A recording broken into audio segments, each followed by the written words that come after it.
Madame, Monsieur, bonsoir. Heureux de vous savoir à nouveau nombreux à regarder ce programme. Carte sur table, 21h, 23h. Nous sommes mardi. Nous allons débattre autour de deux thèmes ce soir. D'abord, la situation actuelle au SDF. Vous le savez très certainement, à l'issue d'un NEC qui s'est tenu au siège du Social Democratic Front à Yaoundé. C'était samedi dernier. Le parti a donc décidé, ou du moins constaté, selon ce que certains disent, l'auto-exclusion d'un certain nombre de militants, 37 au total, parmi lesquels le président régional SDF pour le littoral, l'honorable Jean-Michel Mithieu. De l'autre côté, on estime effectivement que ces militants s'en sont pris, ou du moins porté plainte à certains dirigeants du parti, dont le président national John Fondi et le secrétaire général. État de choses donc qui a dû faire constater au NEC cette auto-exclusion. La partie ADS, évidemment, les 37 autres dénoncent cette situation et estiment que le NEC n'est pas en droit de prendre cette décision-là. Le débat, ce thème sera donc au cœur du débat de ce soir. Le thème est intitulé SDF ça brûle. On aura au téléphone tout à l'heure Parfait Voum, vice-président régional, ancien ou du moins vice-président régional, qui compte parmi ceux dont on dit qu'ils sont auto-exclus dans la région du centre pour le SDF, sera en ligne d'un moment à l'autre. La deuxième thématique de ce soir portera sur ce mot du premier président de la Cour suprême lors de la rentrée solennelle dans cette haute instance juridique de la République. C'était la semaine dernière où Makobe Soné s'en prend, ou du moins interpelle les journalistes, les lanceurs d'alerte et les influenceurs pour davantage prôner l'information, j'ai failli dire l'information juste, loin des fake news. On en parlera également en deuxième partie. Les panélistes déjà sur le plateau, je vais dire bonsoir à Jean-Baptiste Ketchaten. Bonsoir, bonsoir Dipita et bonsoir à tous qui nous regardent. Vous êtes journaliste, non moins militant du Manidem. Merci. Oui, on doit le dire. J'aime toujours le rappeler. En réalité, tout ce que j'ai dit, c'est ce que j'ai appris comme militant. La profession de journaliste, sincèrement, pour être honnête avec le public, c'est toujours secondaire quand je participe à un débat. N'empêche que c'est toujours bien de le dire pour être juste, pour situer les téléspectateurs et mieux étaler votre expertise. Alors, juste à votre gauche, je vais dire bonsoir à Moïse Nguidjol Ngan. Bonsoir, Dipita Tongo. Je dois dire mon émotion, elle est forte, parce que ici, je retrouve un frère, un combattant, je veux dire pas combattant, quelqu'un avec qui on a marché longtemps, l'honorable Samuel Motte. Ça fait un moment on ne s'est pas vu, je suis très ému de le retrouver ici et content. Je lui dis bonsoir. Je découvre sur le plateau qui est mon voisin de gauche, Ketchaten est également manidémiste. C'est une très bonne chose. Certainement que nous allons mener un débat assez responsable et calme. Toutefois, je voudrais ici dire ma pensée pour ceux de nos compatriotes en ce moment en difficulté d'après les informations que nous avons en Tunisie particulièrement. Et la haute hiérarchie du SDF suit de près l'évolution de la situation et par ma voix ici interpelle le gouvernement de la République à s'y atteler et à prendre toutes les mesures nécessaires pour que le pire soit évité et que nos compatriotes là-bas retrouvent de la sérénité. Mais aux autres téléspectateurs, je dis également bonsoir et je suis heureux qu'ils soient à l'écoute naturellement de tout ce qui se passe au sein du SDF. Vous avez dévoilé l'identité évidemment du troisième panéliste sur le plateau, honorable Samuel Motte, bonsoir. Bonsoir, Dipita Tongo, merci pour l'invitation qui m'a été faite. Moi aussi, je suis tout heureux de retrouver mon jeune frère Moïse Ngan Nguidjol, qui est parti sans me dire au revoir, mais je vois bien que le monde est ainsi fait. Je crois que s'il est heureux là où il se trouve en ce moment, c'est ça que nous cherchons dans la vie. Il faut essayer d'être heureux, de s'aménager des zones de bonheur. Je voudrais également saluer mon tout jeune frère Ketchaten, que souvent j'ai rencontré sur les plateaux de télévision, pour qui j'ai d'ailleurs beaucoup d'estime en matière de production des idées. Et je voudrais également saluer vos téléspectateurs. Merci encore. Parfait, vous, bonsoir. Bonsoir, mon cher Dipita. Bonsoir à tous les membres du panel. À mon camarade Nguindiol et à l'honorable Samuel Mott qui est sur le plateau, ainsi que mon ami Ketchaten. Je suis heureux de prendre part à ce débat, un débat qui me semble sera très intéressant pour que l'opinion publique ait la bonne information et surtout la bonne information. Vous êtes à Yaoundé, vous allez rester en ligne donc tout au long de cette première partie. Je voulais réagir d'entrée de jeu par rapport le débat n'a pas commencé. Vous êtes le camarade. Non, le débat n'a pas commencé, mais il faut que ce soit clair. Tout à l'heure, même dans ton propos liminaire, tu as parlé de vice-président régional. C'est vrai, nous allons débattre là-dessus. Mais parfait, Voum, c'est clair et il faut qu'il s'accommode de cela. N'est pas mon camarade. Il n'est plus mon camarade. Aujourd'hui, il est mon ami. Il est mon ancien camarade. Il faut que ce soit dit et que sur ce plateau, que cela soit respecté. D'accord. Alors, parfait. Je lui dis mon salut amical et fraternel et que je voudrais qu'on respecte les institutions. Parfait, juste pour un petit réglage technique, vous allez complètement baisser le volume de votre téléviseur parce que ça nous fait un écho ici en studio.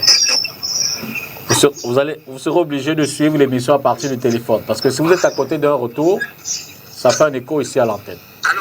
Oui, vous m'entendez? Oui. Vous allez baisser le volume de votre téléviseur, s'il vous plaît.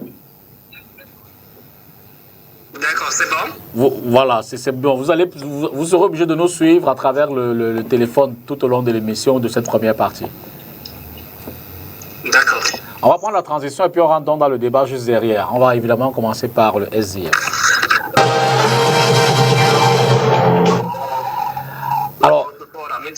Alors Moïse, je vous donne la parole en premier, pour simplement, en quelques mots, nous faire le résumé des décisions du NEC de ce week-end. Question de planter le décor. Oui, naturellement, le résumé, ce que je vais dire d'entrée de jeu, c'est que nous avons effectivement pris part au NEC samedi dernier, convoqué selon nos textes, conformément à nos textes. Et d'entrée de jeu, nous avons pu vérifier le quorum et la participation. Nous nous sommes réjouis de ce que le quorum était largement atteint, contrairement à ce que certains avaient prétexté en disant que s'ils ne prenaient pas part à ce NEC, le quorum ne serait pas atteint. Nous étions 49 membres sur 87 annoncés. Nous pensons donc, conformément à nos textes, nous avons pris sur nous de délibérer normalement. Ce qu'il faut retenir, c'est que de ce NEC, c'est que c'est un NEC historique, en ce sens que c'était un NEC de la réaffirmation de l'autorité du parti, des instances qui dirigent le parti, sur les desiderata ou alors les écarts, je veux dire, de comportement de certains militants qui aujourd'hui s'avèrent être des anciens militants.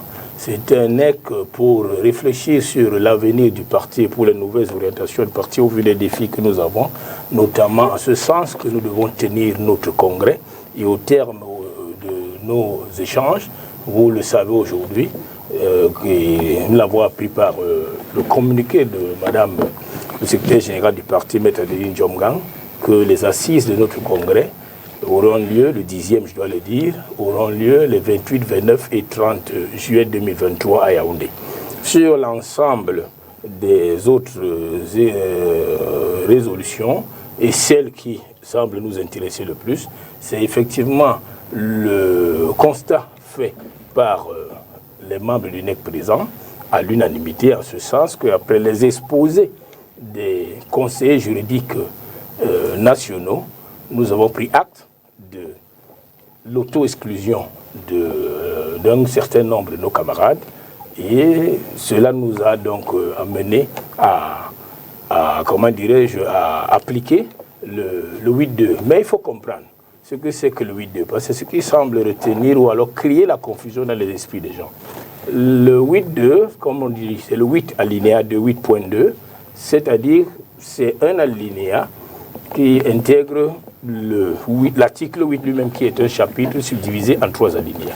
Ce chapitre traite de la perte de la qualité de membre. Comment est-ce qu'on perd la qualité de membre au sein du Parti social démocratique Front? En alinéa 1, naturellement, il est clairement dit qu'on la perd simplement par démission.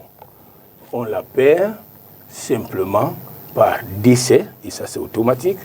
On la perd également si nous avons perdu un certain nombre de nos facultés mentales, si nous avons des troubles mentaux, communément appelés par exemple la folie. Si quelqu'un devient fou, il n'est plus à même d'assumer ses responsabilités, il peut perdre, ou alors il ne peut plus, parce que cette attitude est déjà préjudiciable pour lui, parce que ça l'expose à commettre des actes qui porteront atteinte à l'image du parti. Et effectivement, donc maintenant, si ces 3 premiers aspects relèvent du pouvoir de la liberté de choix de quelqu'un, à savoir que nous pouvons démissionner, nous perdons la qualité de membre, je n'ai pas fini.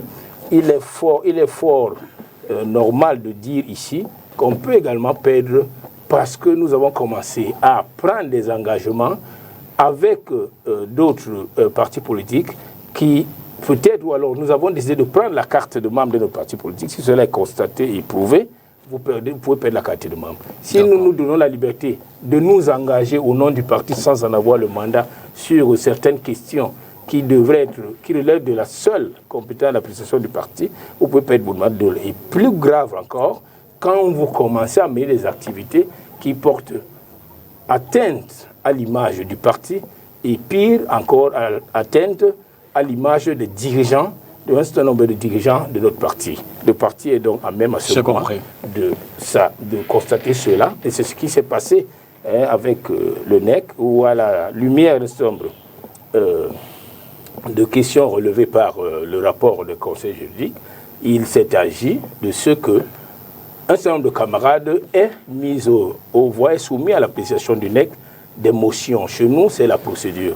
Et quand les motions ont été mises à l'examen, soumises à l'examen du comité exécutif national, le NEC, nous nous sommes prononcés à toute liberté, en toute responsabilité et à l'unanimité, et nous avons entériné l'auto-exclusion de 34 de nos anciens camarades, dont M. Parfait Mvoum, qui répond au téléphone et qui participe à ce débat. Parfait Mvoum, quelle est votre légitimité et même votre légalité au regard des statuts de votre parti de vous réclamer encore ce soir militant du SDF alors que le NEC en a décidé autrement?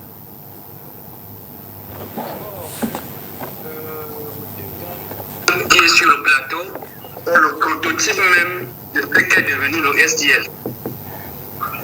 C'est-à-dire que depuis un certain temps, le NEC a commencé à prendre un certain nombre de décisions qui ne cadrent pas avec les statuts.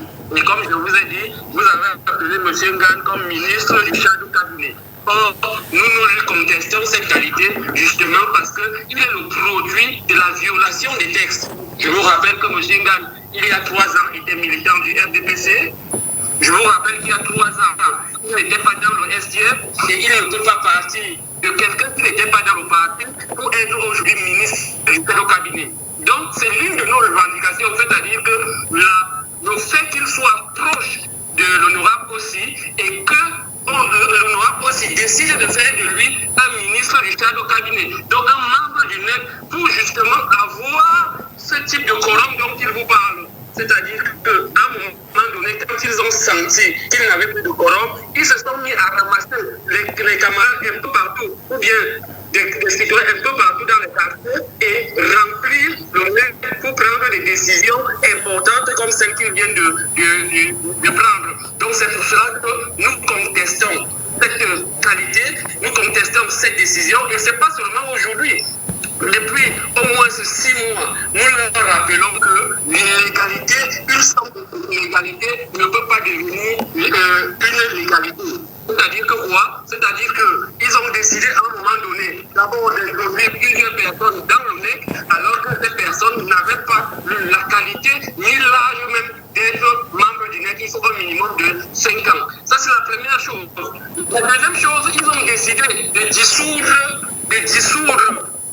les comités exécutifs régionaux. Vous avez vu avec quelle arrogance qu'il a parlé là tout à l'heure pour dire que je ne suis plus président régional, du président régional du centre. C'est justement parce qu'ils ont senti qu'en réalité, ils sont devenus ultra minoritaires au sein du SDF et au niveau des régions. 8 régions sur 10 étaient déjà contre la hiérarchie actuelle. Ils ont donc décidé de dissoudre complètement ces exécutifs régionaux pour s'octroyer des pouvoirs qu'ils n'ont pas. Et donc, voilà autant d'arguments. Et c'est pour cela d'ailleurs que nous avons, d'abord, nous leur avons demandé en interne de revoir leur position. Ils ont refusé. Je rappelle que depuis au moins 6 mois que nous avons envoyé cette correspondance, ce n'est que hier qu'ils ont décidé, alors qu'ils nous avaient donné 2 semaines pour répondre. Et c'est pour cela que nous estimons que tout ce qu'on-là, c'est nul et nul effet. Je suis parfait, je compte être le vice-président régional dans le centre et je vais exercer ex-qualité et personne, mais avant personne. Et en plus de cela, ils nous reprochent d'être allés au tribunal. Donc, voulez-vous qu'on fasse, qu'on revienne comme à l'affaire d'Iboulé où il y a eu des violences, on a tué des gens? Non, nous avons estimé que les voies internes étant bloquées, ils refusent d'écouter, ils refusent de nous entendre, ils refusent de comprendre ce que nous leur disons. Et puis, nous avons décidé, étant des légalistes, de saisir le tribunal pour qu'ils nous rétablissent dans nos droits, c'est-à-dire quoi? Que les textes soient interprétés et qu'on nous dise, on leur demande de sursoir à toutes ces décisions frauduleuses qu'ils ont prises. Et ça, c'est ça les questions. Et je vous dis, merci. Notre parti aujourd'hui.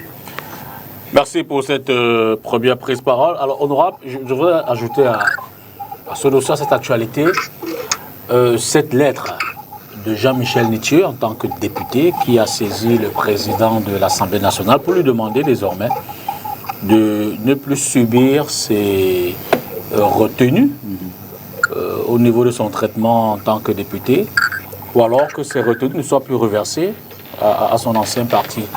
Je crois que de ce point de vue, il est déjà clair que Nitieux ne paie pas sa qualité de député, mais de ce point de vue, y a-t-il un schéma au niveau de l'Assemblée nationale qui prévoit... Non, il n'y a pas un schéma particulier. Je note simplement, contrairement à ce que mon ami Parfait vous est en train de dire, je crois que lui, il a acté son départ du SDF sans coup férir. Je voudrais également mentionner que si vous prenez tous les statuts des partis politiques au Cameroun, il y a un article qui est le plus connu et le plus couru, c'est le 8.2. Pourquoi est-ce que le 8 est plus connu que... Si vous demandez par exemple à quelqu'un dans le RDPC en vertu de quel article on peut exclure les militants, il ne sera pas au courant. Pourquoi est-ce qu'il est si connu? Est-ce qu'ils ont tendance à trop l'utiliser? Ça, je ne sais rien du tout. Mais une chose aussi... pourtant vous l'utilisez aussi, hein? Une chose aussi, c'est que c'est l'article... Pascal Bissanga-Yamding, hein? En même temps, moi je connais l'article, tu vois. En même temps, le SDF est un parti qui ne date pas de la dernière pluie aussi. Il ne date pas de la pluie, mais là, ils ont un article qui est célèbre. Je dis qu'ils ont un article qui est célèbre, c'est le 8.2. Dans le cas de ce 8.2, effectivement, il y a... D'accord, pour poursuivre. Je n'avais pas fini, et donc, compte tenu du fait qu'il a pris acte de ce que lui est parti, mais en fait, c'est que les parfaits vous se sont fait rouler dans cette histoire-là, parce que pour moi, quand vous voyez dans sa dynamique quotidienne comment est-ce que Nitieux a fonctionné jusque-là, je crois qu'il a été plutôt parti depuis longtemps, et donc en réalité, on a régularisé une situation de fait qui existait. Moi, je ne suis pas étonné qu'il soit parti, et donc il s'est empressé effectivement de dire l'ensemble de ces retenues de contributions qu'il fait au parti ne seront plus applicables, mais en fait, son statut de député ne va pas changer.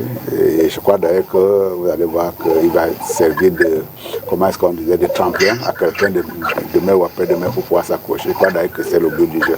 Dommage qu'il y ait des partis, des gens qui soient aujourd'hui en train de chercher une autre forme d'appartenance alors qu'en réalité qu'ils appartenaient quelque part. Moi, j'ai tendance à penser que, peut-être j'anticipe sur le débat, c'est déjà un échec de se faire exclure. Le fait de se faire exclure quelque part, effectivement, ne porte pas... je plains les gens, effectivement. Il vaut mieux dire, comme l'a fait En ce qui nous concerne, mon frère Maurice Ngane de dire je n'ai pas de RDP, c'est la tête haute. Mais même encore, dans ce cas-là, même la démission, c'est une forme d'échec.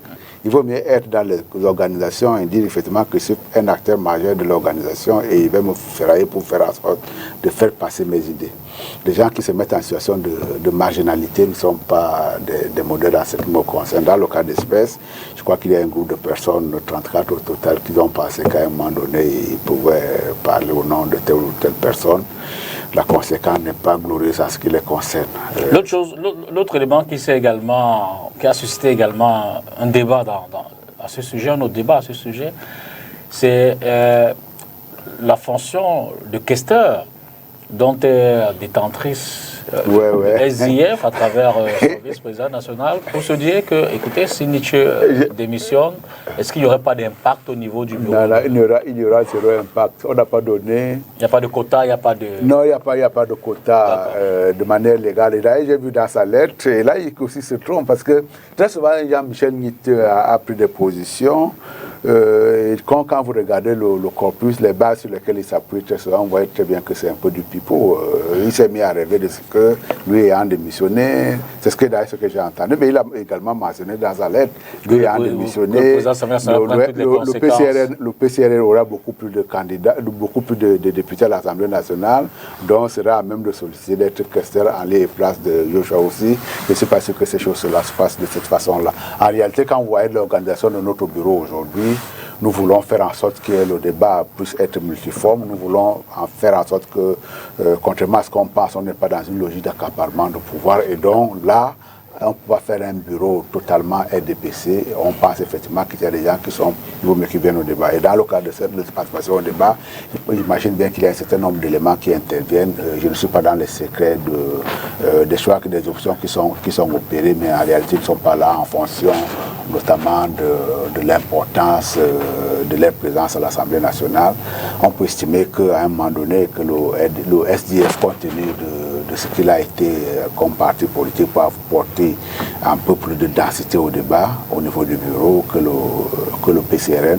Et encore, il y a le PCRN est secrétaire, l'autre est questeur. Et vous voyez très bien le niveau d'enjeu qui est pour un certain nombre de personnes. Pourquoi préférer être questeur au lieu d'être secrétaire en réalité? Ça rapporte plus d'argent. Ah ben c'est justement ce que voulait dire M. Jean-Baptiste. C'est ça qu'il voulait bien dire. Un homme politique, c'est pas ça, effectivement, le niveau de la préoccupation majeure. Savoir là où je vais gagner plus d'argent. Non. J'ai la chance aujourd'hui d'appartenir à une institution républicaine. Je peux m'éveiller sur cette appartenance. Après, maintenant, les considérations d'ordre matériel, en réalité, je les laisse à ceux qui pensent qu'aller dans une institution comme celle-là, c'est nécessairement pour chercher de l'argent. Je pense que, envisageons même que ça puisse changer demain. Je pense que Joshua aussi passera toujours au débat comme il a toujours fait, de la même façon que je ne suis pas sûr que le fait de ne pas pouvoir devenir questeur demain, ça va enlever la verbe que nous pouvons attribuer au président du PCRN, qui est celui de Kabalibi. Ils vont continuer toujours à faire bacaler de préoccupation parlementaire. Alors Jean-Baptiste, on l'a dit tout à l'heure, depuis quand même le 26 mai 90, c'est la création du SDF. On n'en est pas à la première application de cet article de 8.2. Dans la chronique, je vais dans l'histoire du SDF, c'est quand même un chemin qui fait parler. Un article qui a connu qui est passé par de grands noms au sein du SDF, mais jusqu'à présent, John Fondier est toujours debout. Oui, c'est normal, parce que Fundi a une logique. Il est le chef d'un appareil qu'il a pratiquement créé, parce qu'au moment de lancer le SDF, c'est lui et quelques-uns de ses camarades qui ont eu le courage de descendre dans la rue et de dire que nous lançons le SDF. Donc, sa logique de gestion un peu patrimoniale, paternaliste, dirigiste, est liée à cette histoire-là, et l'application du 8.2 aussi. Donc, si on fait le recensement, je ne suis pas sûr, depuis l'époque parce qu'il y a eu aussi des démissions, ou des gens qui ont été un peu poussés à la démission. il y a eu beaucoup de départs du SDF. Mais c'est normal parce que le SDF a un peu atteint son but historique. Parce qu'il ne faut pas oublier que c'est un parti qui est né du mécontentement d'une partie de la bourgeoisie anglophone. Quand vous regardez la liste des fondateurs du SDF, c'est à 100%, je crois, des originaires de Grasse-Sul autour de Bamenda. C'est des anglophones, comme on dit. C'était d'abord Study Group 89 pour poser le problème, le fameux problème de la situation du groupe anglophone dans le Cameroun, etc. Ça a muté en partie et Frundi ayant eu le courage de descendre dans la rue pour le lancer, c'est devenu pour les populations, les gens ordinaires, un parti entre guillemets de référence. Mais fondamentalement, le SDF, c'était un parti de réforme, c'était un parti qui est né pour poser un problème, le problème de certaines personnes. Je ne dis même pas le problème des anglophones, mais le problème d'une partie de la bourgeoisie anglophone qui cherchait à se repositionner, à réformer le système pour avoir une meilleure représentation, une meilleure part, comme on aime le dire chez nous. L'ayant eu, qu'est-ce qu'il lui restait encore à faire? C'est normal que ça ronronne un peu, qu'il y en a qui, vous entendez des gens qui disent qu'il faut que le SIF retourne à ses fondamentaux. On se demande s'ils savent bien d'où vient l'affaire. Si le SDF retourne à ses fondamentaux, c'est poser le problème de ce qu'ils appellent l'anglophone. Et en réalité, le problème d'un certain groupe, d'une certaine partie de ce qu'on peut appeler l'élite anglophone.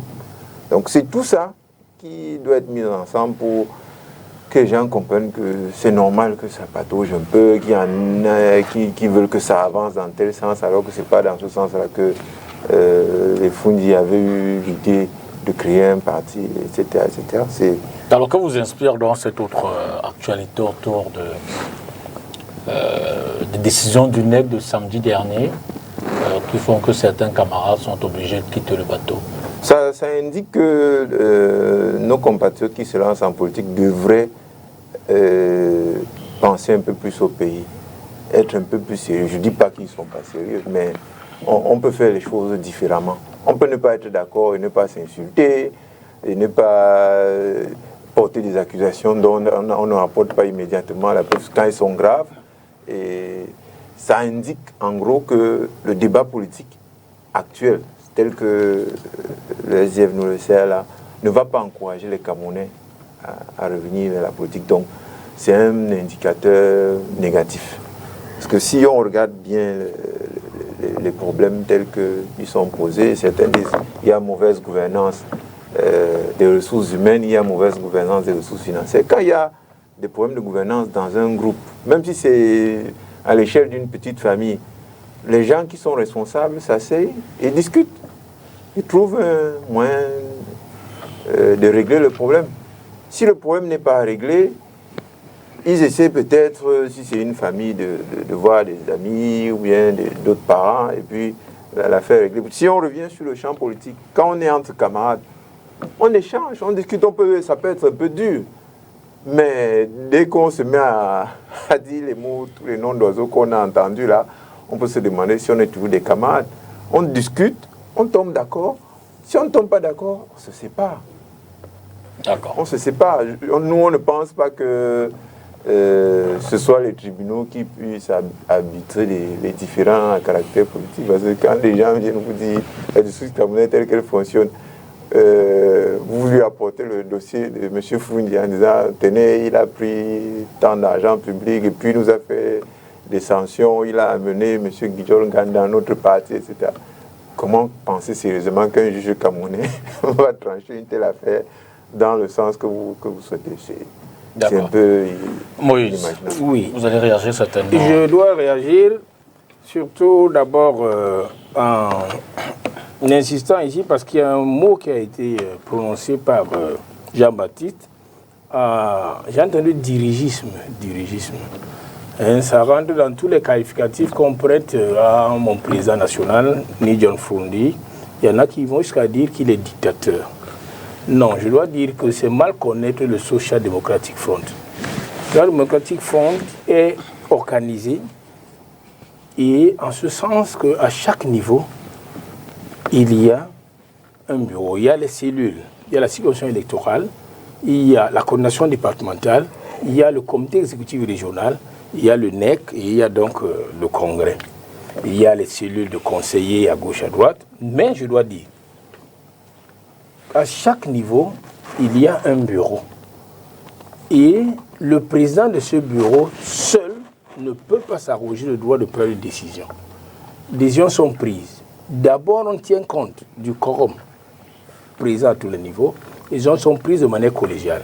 Pour le cas de Ni John Frundi, que j'observe et à qui je dis merci de m'avoir accueilli dans ce parti, surtout de m'avoir fait confiance, bon gré, malgré que n'en déplaise à Parfait Mvoum, qui est là depuis je sais combien d'années et qui s'est limité simplement au poste de vice-président régional.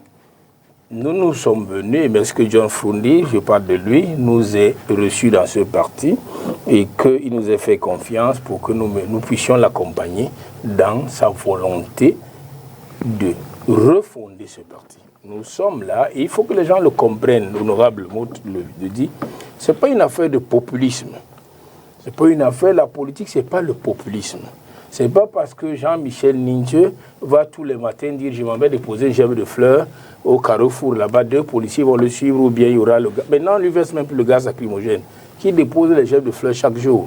C'est terminé. Mais la politique, c'est que quand vous avez bénéficié de la confiance de Ni John Frundi pour être investi pour 3 mandats de député, il y a quand même, on n'est pas député, il est là, il n'est pas député parce qu'il s'appelle Mout. Il est député parce que le RDPC a voulu l'investir.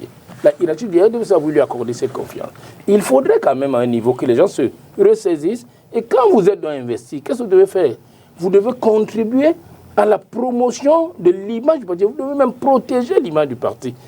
Mais alors, quand vous commencez à dévoiler très tôt ce nombre d'ambitions, commencez à faire des petits calculs, le SDF créé peut-être pour défendre les intérêts de l'élite anglophone. Moi, je ne milite pas au SDF pour protéger les intérêts de l'élite anglophone. Je ne suis ni de près de loin originaire de cette partie du pays.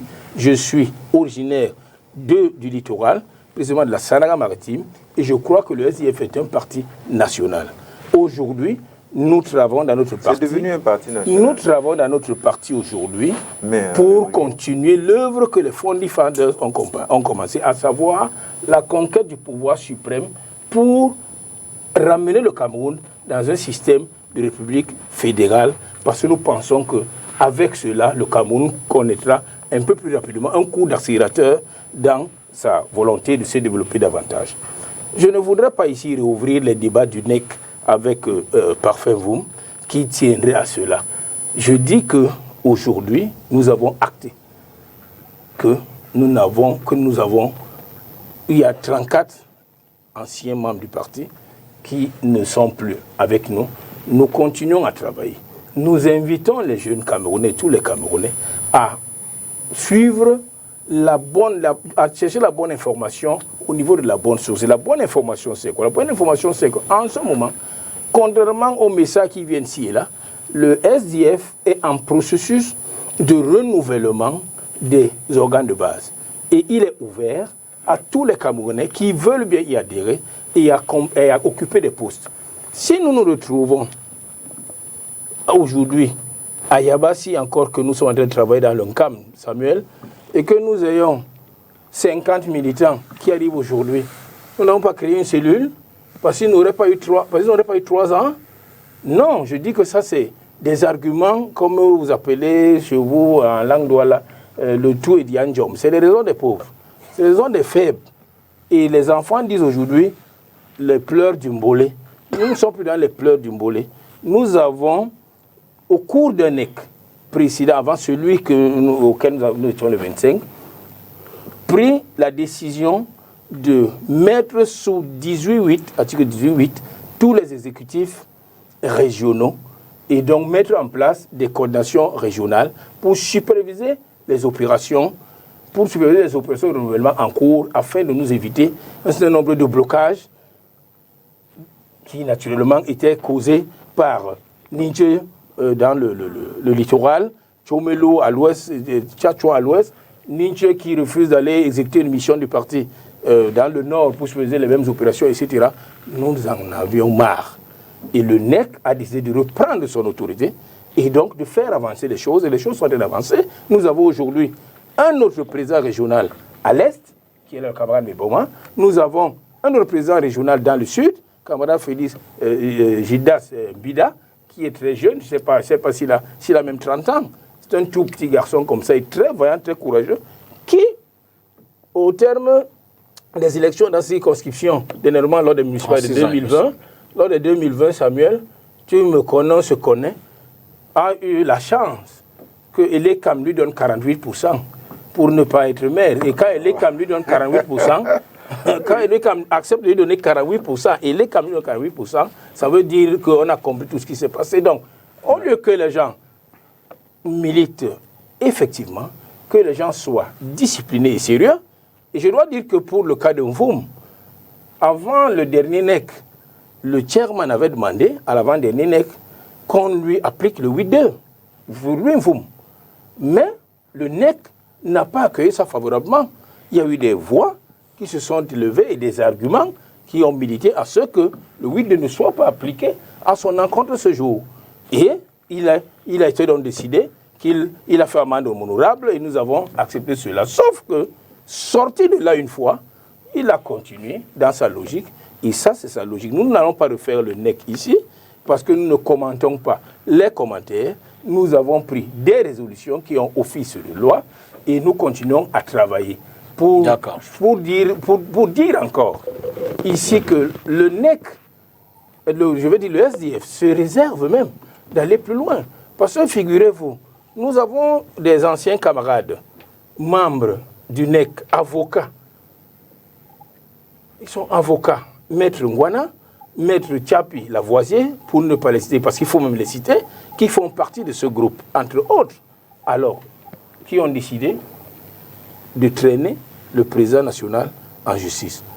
Je ne suis pas juriste, je veux bien qu'on me dise comment je peux considérer que j'aime mon avocat, je suis client, je suis votre client, vous êtes avocat, vous avez tous mes dossiers, parce que ce sont les avocats du parti également, et le lendemain, vous portez plainte encore contre le président national et la secrétaire générale du parti. Sauf que nous avons reçu cette assignation et pour nous, le président national de notre parti et madame la secrétaire de notre parti, s'il y a des problèmes, encore que je ne sais pas s'il lui réclame, c'est pas moi de l'argent, je ne sais pas s'il lui réclame un autre problème, mais si c'est des affaires propres au parti, nous avons des cadres dans lesquels ils peuvent librement venir poser leurs problèmes. Mais nous sommes surpris d'apprendre par voie de presse qu'ils ont tenu une conférence de presse où ils ont annoncé qu'ils ne participeraient même pas au NEC du 25 février pour m'entendre dire aujourd'hui que parce qu'il y a des personnes qui n'ont pas qualité de faire partie de ce NEC. Ça, c'est un débat des pleurs du Mbolé et nous n'allons pas revenir dessus. Nous continuons tranquillement, sereinement, et nous disons que ce n'est pas la politique. Nous invitons les Camerounais à suivre la voie de la raison, la voie de la légalité, de la légitimité du SDF, en se mobilisant pour adhérer massivement au SDF, à aller s'inscrire pour les prochaines élections. Voilà notre position. Oui, rapidement, parce que Moïse Ngidjolngan vient de dire que contester l'analyse que je fais en disant que Foundi est assez dirigiste. Bon, je laisse les Camerounais un peu, mais je veux donner deux petits exemples. Quand le NEC, la direction du parti, prend la décision de boycotter mairie, les assemblées locales, l'Assemblée nationale, etc., que fait Foundi peu de temps après? Quand son parti décide de boycotter la fête du 20 mai, que fait Foundi peu de temps après? On peut donner d'autres exemples. Et la dernière chose sur la question... Non, c'est pas fondé.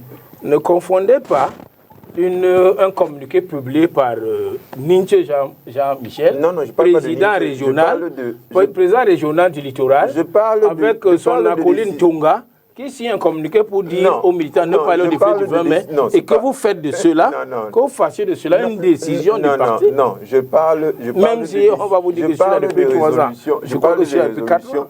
Je parle de résolution du parti. C'est-à-dire que le parti dit nous n'irons pas aux élections, ou bien nous n'irons pas occuper les sièges que nous avons occupés, nous avons gagnés. 2 jours, 3 jours après, il prend une décision contraire et tout le monde suit.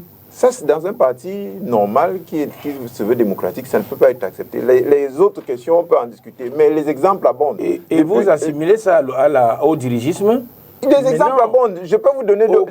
Association que Jean-Baptiste, aucune association, une association, le parti politique est une association, et le parti politique est donc dynamique. Aucune association je ne le conteste pas. Vous avez le droit, alors de changer de position. Nous pouvons sortir mais on ne peut pas compter le nombre de fois. Si le président national est président national parce que le parti lui reconnaît un nombre de prérogatives, alors s'il prend une décision comme celle-là, le NEC qui va être convoqué est habilité à l'interroger et donc à connaître les raisons pour lesquelles. Je ne conteste pas. Vous ne pouvez pas bloquer la vie du parti. Ce n'est pas une question. Vous n'avez pas bloqué la vie du parti parce que vous lisez les textes.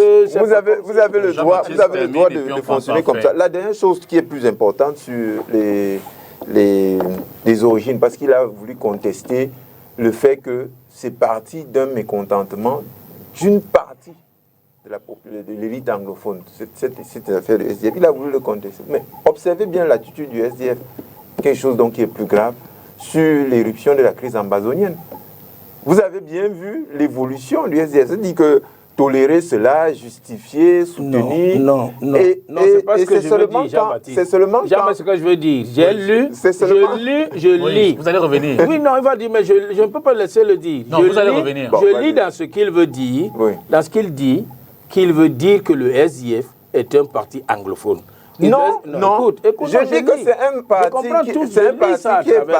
c'est un parti qui a été fondé par des gens du système, des hauts fonctionnaires du système, des hauts fonctionnaires, des grands militants du RDPC, etc., qui étaient mécontents de la place qu'eux, en tant qu'anglophones, occupaient dans le système gouvernant. Et à partir du moment où ce groupe-là a réussi à se repositionner, parce que le poids politique de Foundi... John Foundi était fonctionnaire. J'ai bien dit de hauts fonctionnaires et de hauts militants du RDPC. Vous allez aussi nier que c'était un haut militant du RDPC. Je vous en prie, repartons à Yaoundé. Dès qu'ils se sont repositionnés, la machine du SDF devait trouver un nouveau challenge parce que son problème c'était de réformer le système pour trouver une meilleure place. Maintenant que les dirigeants ont trouvé une meilleure place, qu'est-ce qu'on fait du reste de la troupe? C'est ça le problème du SDF. Avez-vous pris connaissance de la lettre de Jean-Michel Nietzsche adressée au président de l'Assemblée nationale qui semble acter son départ son départ du SDF après la résolution du NEC. Et comment l'appréciez-vous, cette lettre-là?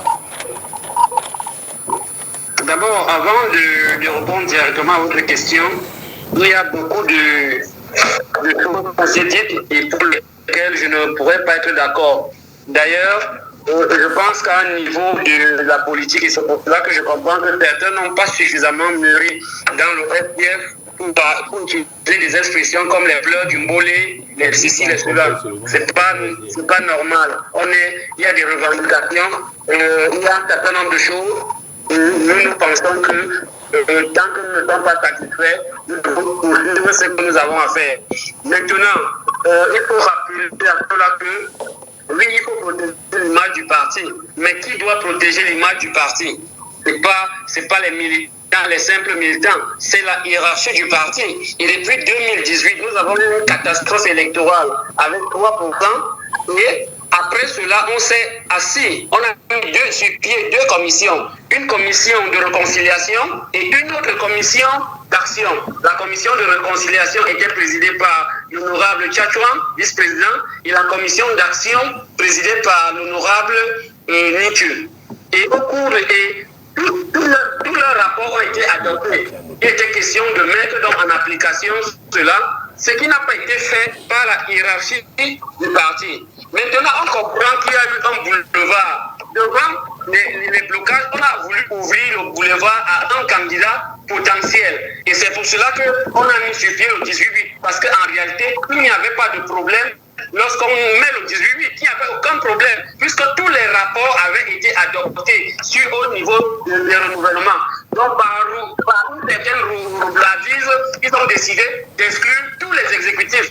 Et même en politique, quand vous le faites, c'est dangereux pour vous parce que vous ne pouvez pas être entouré de 9 ou 10 régions. Vous les mettez toutes entre parenthèses. Et c'est que c'est vous, certainement, le problème. La troisième chose, c'est qu'il a dit qu'il y a eu des élections. Il y a eu des élections à gauche et à droite, notamment à l'Est et au niveau du Sud. Non, il faut rappeler à ce camarade que l'honorable vice-président a mis ses amis à la tête des différentes structures régionales et sans un moindre quorum. C'est de cela qu'il est question. Maintenant, vous parlez de la lettre de Laurent Nietzsche. C'est une lettre, elle est essentiellement politique. Nietzsche est toujours dans le G27. D'ailleurs, nous serons au tribunal ensemble jeudi. Il n'y a pas, il sait pourquoi il l'a fait et nous, au G27, nous continuons à travailler avec lui. C'est une lettre éminemment politique. Je ne vais pas en d'autres termes, dans les détails. En d'autres termes, si l'Assemblée nationale accepte la demande de Jean-Michel Nietzsche et que ce dernier se considère encore comme militant, en tant que député, il ne contribuera plus, il n'apportera plus sa contribution statutaire au parti. D'abord, vous savez, lui, il se considère comme militant du STF, comme président régional, au même titre que moi qui suis vice-président régional. Mais pourquoi il ne cotise pas? Non, mais il dit dans la lettre qu'il a été exclu. S'il est militant, pourquoi il ne cotise pas? Dans la lettre, il a dit qu'il a été exclu. Non, d'abord. Parfait, il a bien dit qu'il est exclu, parfait. Il a dit qu'il est exclu. Il a dit suite à mon exclusion du parti. C'est l'objet. C'est écrit. Moi, je suis dans le laboratoire. Nous sommes dans le laboratoire de ce qui a été fait et nous savons pourquoi cette lettre a été faite. Ah, d'accord. C'est ce que nous savons pourquoi elle a été faite. Pour terminer, nous ne pouvons pas entrer dans les détails maintenant. Pour terminer cette autre prise de parole. Alors, Pardon? pour terminer cette autre prise de parole, vous avez relevé un certain nombre de faits, notamment les renouvellements au sein de la base, par exemple, et un autre nombre de décisions. Mais est-ce que ces décisions-là n'avaient pas été prises dans un NEC au cours duquel tous les contestataires prenaient part? Par ailleurs, le dernier NEC, Guidjol, Moïse l'a relevé tout à l'heure, avec quand même 48 membres sur 87, donc au 49, au moins la majorité. Maintenant, quelle est la légitimité qui vous permet donc de... Si les membres, comme les Guidjol, ont été acceptés au cours des NEC auxquels vous avez pris part, vous les contestataires, Nietzsche et tous les autres, qu'est-ce qui vous donne la légitimité de contester ces décisions-là aujourd'hui? D'abord, à ce NEC, nous étions tous là. Et nous avons contesté leur présence. Nous avons contesté leur présence au cours de ce NEC. Le chairman a dit, OK, remettez-nous la correspondance, le conseil juridique va s'asseoir. Donc, ce n'est pas aujourd'hui qu'on a seulement contesté leur présence, c'était depuis leur nomination et nous étions dans la salle. Ils ont dit, le chairman nous a donné 2 semaines pour répondre. Cela a fait 6 mois. Donc, c'est pour cela que nous avons la légitimité de dire... Le conseil juridique s'était-il exprimé sur la question? C'est au dernier NEC là, avant-hier, samedi, qui s'est exprimé. C'est samedi donc, après avoir fait le forfait et plusieurs autres forfaits. Je rappelle que c'est le même NEC où les Guinjol étaient là, majoritaires, où ils ont adopté le 18-8, qu'ils ont encore adopté hier le 8-2. Et vous pensez qu'en enlevant 44 sur les 27 ou 26 qui ont été nommés, ils sont ultra minoritaires. C'est de cela qu'il est question.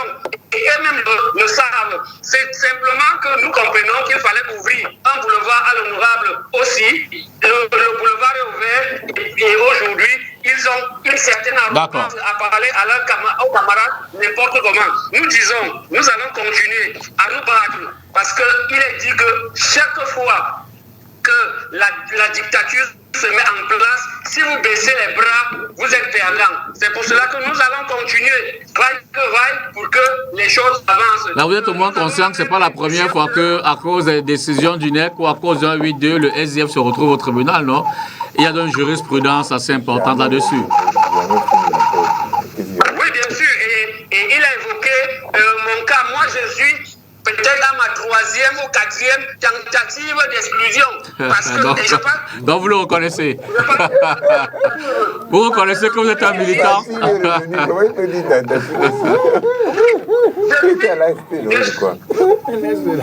Je suis un militant qui n'accepte pas n'importe quoi. Je suis un militant qui n'accepte pas que le parti aille en dérive. D'accord, c'est compris. Alors. Effectivement, je n'accepte pas, quelles que soient les situations. Et c'est pour cela que je suis toujours réhabilité le moment venu. Même cette fois-ci, je serai réhabilité. Ils n'ont pas de choix. Je dois connaître ma capacité au centre, ainsi de suite, la capacité de beaucoup d'autres camarades. En 2006, j'ai été exclu pour l'affaire Djiboulé. En 97, l'honorable Mbandam a voulu m'exclure parce que je soutenais l'honorable aussi. En décembre dernier, le chairman, dans une affaire UBS qui n'avait rien à voir avec l'ordre du jour, a décidé de mon exclusion. Il était rattrapé par les membres. Et hier, il a finalement eu raison sur moi, mais la bataille continue. Donc vous êtes un militant qui mérite l'exclusion. Il a abonné au Non, c'était juste un commentaire pour rire. On va passer la parole à Samuel Maud. Je veux dire, oui, vous allez peut-être compléter. Non, je l'aime bien, parfait, vous, parce qu'il a en plus le propos un peu malicieux. Mais ce que je voulais dire. Mais justement, quand vous entendez comment il parle, vous voyez très bien que la plupart des partis d'opposition sont tapissés par des gens qui ont de manière viscérale une logique contestataire. Ils ont tellement contesté dans leur âme qu'au point il arrive même de fois même de se renier eux-mêmes.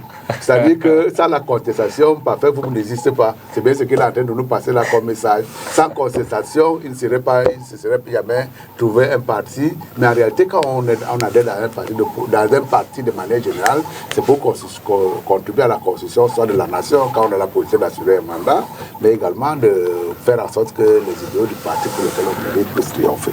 Dans la situation dans laquelle il se trouve, je pense qu'en réalité, ce n'est pas assez glorieux pour le militantisme qu'il faut défendre. En même temps, on voit très bien qu'ils sont dans une logique aujourd'hui qui va les pousser jusqu'au boutisme. Jusqu'au boutisme, déjà, je reviendrai là-dessus, mais ils sont dans une logique demain qui va également les pousser de les jouer les sales tours. Je veux dire que ce soit eux, que ce soit effectivement le SDF qui manipule cet instrument-là d'exclusion à tous les coups.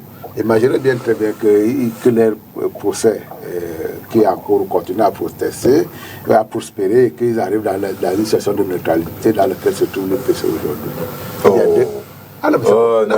Quelle comparaison. Non, ça peut bien arriver. Ça veut dire que là, non, attendez. C'est pas comparable. Non, on ne sait jamais. On ne sait jamais jusqu'où vont ce genre de choses. Parce qu'il peut arriver à un moment donné, on conteste même la légitimité, même la légalité. C'est ce qui se passe au SDF, à l'UPC aujourd'hui, d'un certain nombre de membres de l'organe. À partir de ce moment-là, vous allez arriver avec chacun avec sa liste électorale quelque part. Et tout simplement, de manière assez judicieuse et malicieuse également, la personne qui parle vos dossiers va dire, moi je ne sais pas à qui j'ai affaire, puisqu'il y a des tendances qui s'affrontent. Et à ce moment-là, je ne peux pas me prononcer. Mais est-ce que vous avez en attendant. Non, non. Puisque les idées dont vous parlez, c'est vous qui les avez créées. Il est dans une logique caricaturale que j'atteins. Il est également là pour pouvoir faire en sorte que ces moments, les choses ne soient pas tout à fait lisibles. On n'a créé aucun parti du tout. Mais je suis sérieux. Moi, ce que je voulais mettre... Ce n'est pas comparable. Non, pour l'heure, ce n'est pas comparable. Même dans l'hypothèse que vous voulez décrire, ce n'est pas comparable. Pourquoi ce ne serait pas comparable? Pour la bonne et simple raison que les objectifs pour lesquels le SDF existe sont plus proches de ceux du RDP. C'est pourquoi est-ce qu'il irait s'embêter avec deux SDF? Je vous rappelle quand même. Première des choses, deuxième des choses. Jean-Baptiste fédéraliste. Attendez. Parce qu'en réalité, vous êtes là dans une. Deuxième des choses. Attendez, vous êtes là. Allez-y. Vous êtes là également pour pouvoir nous expliquer tout n'est que connivence en politique et donc en réalité c'est un parti de connivence que nous avons pris toute pièce. Je vous rappelle quand même que les personnes avec qui on a pu signer une alliance, c'est l'UPC. Et donc aujourd'hui, les gens à qui on applique ce genre de règles, qui sont des règles assez lourdes et froides, c'est également à un partenaire d'hier avec qui on a quand même fait chemin ensemble. En ce qui concerne le SDF, cette logique de connivence que vous voulez, cette logique de connivence que vous voulez installer dans la vie publique, ça n'a vraiment pas de sens. Mais en réalité, ce que ça m'inspire quand j'ai évoqué cela, c'est qu'il faudra à un moment donné que l'on comprenne qu'il n'y a pas une institution. D'ailleurs, le thème a été titulé tout à l'heure par Moïse Guidiol. L'institution s'est prononcée. Il n'y a pas une institution au monde qui va fonctionner sans un certain nombre de lois, des règlements, mais aussi surtout des règlements qui ont tendance à mettre de l'ordre quelque part. La logique contestataire en réalité ne fait jamais avancer une institution et très souvent elle est très mal perçue. La plupart des gens qui sont exclus là aujourd'hui, quel est leur recours en réalité? Ils pensent que c'est le recours juridique. Non, ce ne serait pas. Ils devaient être majoritaires pour pouvoir penser qu'ils vont imprimer leur marque. Dans le cadre de ce qui est en train de se passer, ils ont été marginalisés. Même si les décisions qu'on a dû prendre à leur rencontre sont des décisions totalement uniques, à partir du moment où il y a une majorité qui se dégage comme eux, ils doivent considérer tout simplement qu'en réalité, ils n'ont pas à aller plus loin que cela. Or, dans leur cadre, mais ils sont allés au-delà de ce qu'on pouvait espérer. Ce n'est pas la justice qui viendra réglementer ce genre de choses. Admettons même que dans le cadre de la procédure en cours, mais je ne sais pas si parce que vous y pensez, lui dit, je suis encore SDF, sur le fondement des anciennes procédures qu'ils ont intentées, mais pour pouvoir le rétablir dans son droit de militant de SDF, c'est une nouvelle procédure qui va faire, puisqu'il y a une nouvelle décision qui venait d'être prise. Soit un recours effectivement gracieux auprès des instances de parti, mais là également, peut-être en se référant au tribunal. Or, dans la logique dans laquelle ils sont, effectivement, ils sont minoritaires. C'est ça qu'il faut redouter. Il ne faut pas être minoritaire dans une organisation. Quand on est minoritaire, on revient à ce moment-là, on s'habille, on se drape dans les habits de démocrate en disant qu'en attendant que devienne majorité, il va d'abord suivre ce que la majorité du moment me dit. Ce n'est pas bon signe qu'un parti comme celui-là commence à se disloquer. Mais en même temps, je regarde ça. Nous regardons ça effectivement avec beaucoup d'amusement, contrairement à ce que le Fichater. Donc, le LDP, c'est votre petit lait. Je veux dire qu'un adversaire politique de la taille du SDF. Avec beaucoup d'amusement, on n'a pas beau boire de petit lait, mais je peux vous assurer que le RDPC croit vraiment aux vertus de la démocratie. Il croit effectivement aux vertus de la démocratie, qui n'est pas, comme le souhaiterait, peut-être un monde dans lequel effectivement on s'embrasse dans la bouche, mais dans lequel il y a une certaine adversité. Or, quand vous faites de l'adversité, vous avez besoin qu'il y ait de l'opponent en face. Pour la plupart, que ce soit le Manilem aujourd'hui, que ce soit le SDF, les partis d'opposition sont en train de s'affaisser, le MRC est également dans la même logique. C'est une des quessances qui ne nous plaît pas du tout. Et donc, effectivement, s'il faut trouver un compromis qui les permet effectivement de continuer à rebâtir un parti. Est-ce que vous pouvez jurer la main sur le cœur que le RDPC se porte bien? D'accord. Alors, non, mais justement, je voulais ça ne vous arrange sur la base des résultats électoraux, nous pouvons penser que s'il n'y avait que cet indicateur à utiliser, au moins, aujourd'hui, nous avons quand même une représentation nationale qui a... Avec l'ECAM. Là également... Le RDPC se pose généralement. Là également, ne dites pas quelque chose. Non, ils ne peuvent que dire que je suis là-bas des résultats électoraux. Je sais de quoi je parle. Ne dites pas quelque chose de le contraire en même temps. Pourquoi? Vous avez parlé sur le plan interne d'un certain nombre d'éléments sur lesquels on s'appuie, notamment l'institution. Le SDF est une institution pour l'ensemble de ses militants. Je voudrais également que vous ayez un minimum de respect pour ce que l'ECAM fait en tant qu'institution. Il ne faut pas utiliser ça comme c'était un jeu pour le... D'accord, maintenant ce sera une question de sortie. Je commence avec vos parfaits. Au-delà du parti, au-delà du SDF, est-ce que l'actualité comme celle-ci justement ne participe ou ne contribue pas à discréditer l'opposition camerounaise, mais bien au-delà, la politique, les partis y compris les partis au pouvoir et proches du pouvoir, les hommes politiques camerounais, auprès de l'opinion, auprès des électeurs, auprès du public? Est-ce que ça peut encourager un citoyen à véritablement se dire j'aimerais bien voir des changements, je vais adhérer à ce parti politique et s'épanouir par rapport à ses convictions? La réponse est dans votre question. Hein. Vous avez raison. Pour nous, c'est dommage. C'est dommage parce que nous sommes supposés être des modèles de la société. C'est-à-dire que les hommes politiques, les acteurs politiques, puisque c'est nous qui, en principe, régentons la vie. Quand nous faisons preuve de mauvaise foi, quand nous sommes tous dans la fraude, nous sommes tous dans le refus de l'application des textes et des statuts, ça n'encourage pas le jeune militant qui veut adhérer. Quand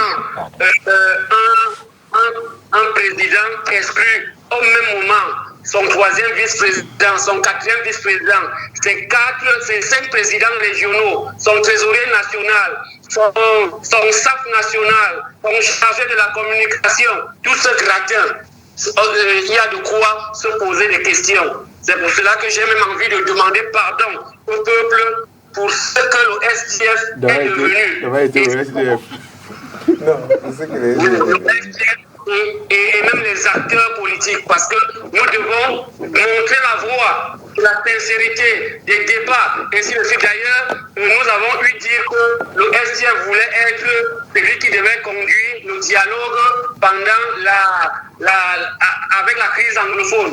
Aujourd'hui, face à cette situation où nous sommes incapables nous-mêmes de mener le dialogue à l'intérieur, tout ce qu'on fait, c'est la purge sauvage. Vous comprenez que les Camerounais ne vont pas nous prendre au sérieux. Comme je parlais principalement des tentatives d'exclusion, ce n'était pas une affaire de contestation, c'était des tentatives justement parce que les gens estimaient que je gênais. Et donc, elles n'ont généralement pas abouti. Et c'est pour cela que vous ne devez pas prendre ça comme le contestateur. Et d'ailleurs, je suis toujours élu. Si j'étais un mauvais élément, je ne serais jamais élu. Je n'ai pas bénéficié d'un décret ou bien d'un texte particulier. C'est toujours la base qui me lie sur la base du travail. Ça, c'est une parenthèse. Donc, pour dire qu'en réalité, vous avez raison, nous devons nous remettre tous en question dans ce pays. Nous avons besoin de politiser les masses. Mais la politisation des masses dépend de nos comportements individuels et collectifs. De telle sorte que quand on parle, quand il y a quelqu'un sur le plateau qui représente par exemple l'opposition, qu'on sente que sa trajectoire est positive, qu'on sente que ce qu'il dit est bon, qu'on sente que ses actions sont positives. Et là, ça va encourager. Vous voyez le désaveu qu'il y a aujourd'hui au niveau des populations par rapport à la politique. Vous voyez, et le SDF qui était un modèle, comment est-ce qu'il peut aujourd'hui aller de l'avant, contester même ce que le RDPC fait. Je vous rappelle que ça fait 5 ans que nous n'avons plus eu un communiqué anti-gouvernemental au SDF, c'est-à-dire un communiqué qui condamne un certain nombre d'actions. Ça fait 5 ans. Et pourquoi? Parce que justement, il y a un certain nombre d'acteurs qui ont choisi la collaboration. Et toute la communication que faisait Jean-Michel Nitcho, c'était au nom de qui? Pardon? Toute la communication que faisait Jean-Michel Nitcho pour condamner. Oui, ce n'est pas seulement Jean-Michel Nitcho. Nous-mêmes, nous avons pris des positions individuelles. C'était des positions individuelles. Je parle de la macrostructure du parti depuis 5 ans. Et quand elle s'essaye, c'est toujours en faveur du pouvoir. C'est pour cela que nous avons dit qu'il faut remettre les choses en question et travailler. Merci. Donc, vous avez raison. Cette situation est désastreuse pour l'opinion publique. Elle est désastreuse pour les jeunes qui veulent faire la politique. Mais c'est pour cela que nous partons pour rectifier le tir. Merci infiniment, parfait. C'est la question de sortie. Je la pose aux autres aussi, mais je vous remercie déjà d'avoir accepté de prendre part à cette première thématique dans l'émission et vraiment merci d'avoir porté du vôtre. Bonne soirée à vous. Merci. Jean-Baptiste, sur la même question.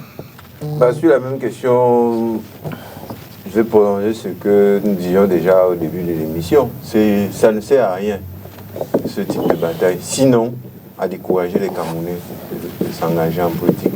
Je n'imagine pas que parfait vous, mais tous ceux qui sont avec lui dans cette bataille-là contre John Fundi et Moïse Ngidjolngan, je n'imagine pas qu'ils se disent qu'en faisant ce qu'ils sont en train de faire maintenant, là, les Camerounais vont venir vers eux. Les gens vont s'intéresser. D'abord que ça va marcher. Parce qu'il y a déjà eu tellement de procès de ce type.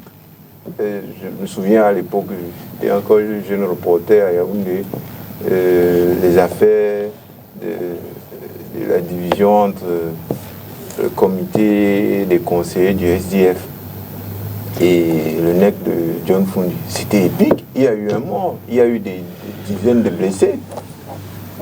Sans changer quoi. Il y a eu des décisions au tribunal que chacun interprétait à sa manière, ce qui permettait à Ben Mouna de réunir quelques personnes à Yaoundé prétendent faire un congrès du SDF, alors que 99% des responsables se trouvaient à Bamenda. On a déjà vu cela. Sincèrement, si ceux qui se plaignent notamment, ont du souci pour les Camerounais, ils peuvent apporter le sang pur qu'ils prétendent irriguer leurs veines et vouloir mettre au service de la lutte pour un changement dans notre pays, dans d'autres organisations politiques ou bien dans une organisation qui créerait elle-même. Parce qu'on ne peut pas, après avoir milité 20 ans, 30 ans au sein du SDF, venir dire qu'aujourd'hui le 8-2 a frappé les gens de manière irrégulière.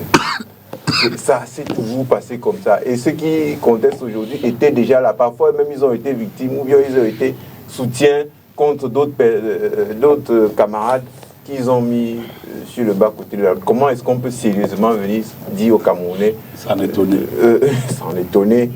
Et mieux prétendre y mettre fin en intentant un procès en justice. Même si ces gens-là, je ne sais pas moi, je ne rentre pas au fond du dossier, même s'ils représentaient la majorité, au fond, si ce qu'ils disent exprime vraiment la volonté de la base, des sympathisants, des électeurs, du reste de la communauté nationale, mais pourquoi ne pas se mettre à l'écart et travailler sérieusement à construire une offre politique quand on est sûr que le chemin sur lequel on s'engage, que l'on aille au tribunal et que le tribunal annule les décisions qui sont contestées, ça va changer quoi? Donc ils vont revenir au sein du SDF. C'est quand ils se seront assis autour de la table avec Fundi que Fundi va dire bon, ok, comme le juge en a décidé ainsi, M. Ngidjo, vous mettez de côté, je remets M. Wafo.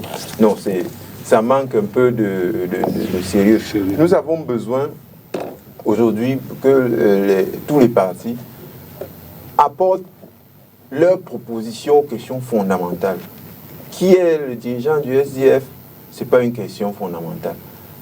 Qu'est-ce que le SDF propose? Ça devient intéressant parce qu'ils disent qu'ils veulent ramener le SDF vers les fonds baptismaux, sur le chemin qu'ils prétendent l'avoir vu quitter, ce qui n'est pas vrai.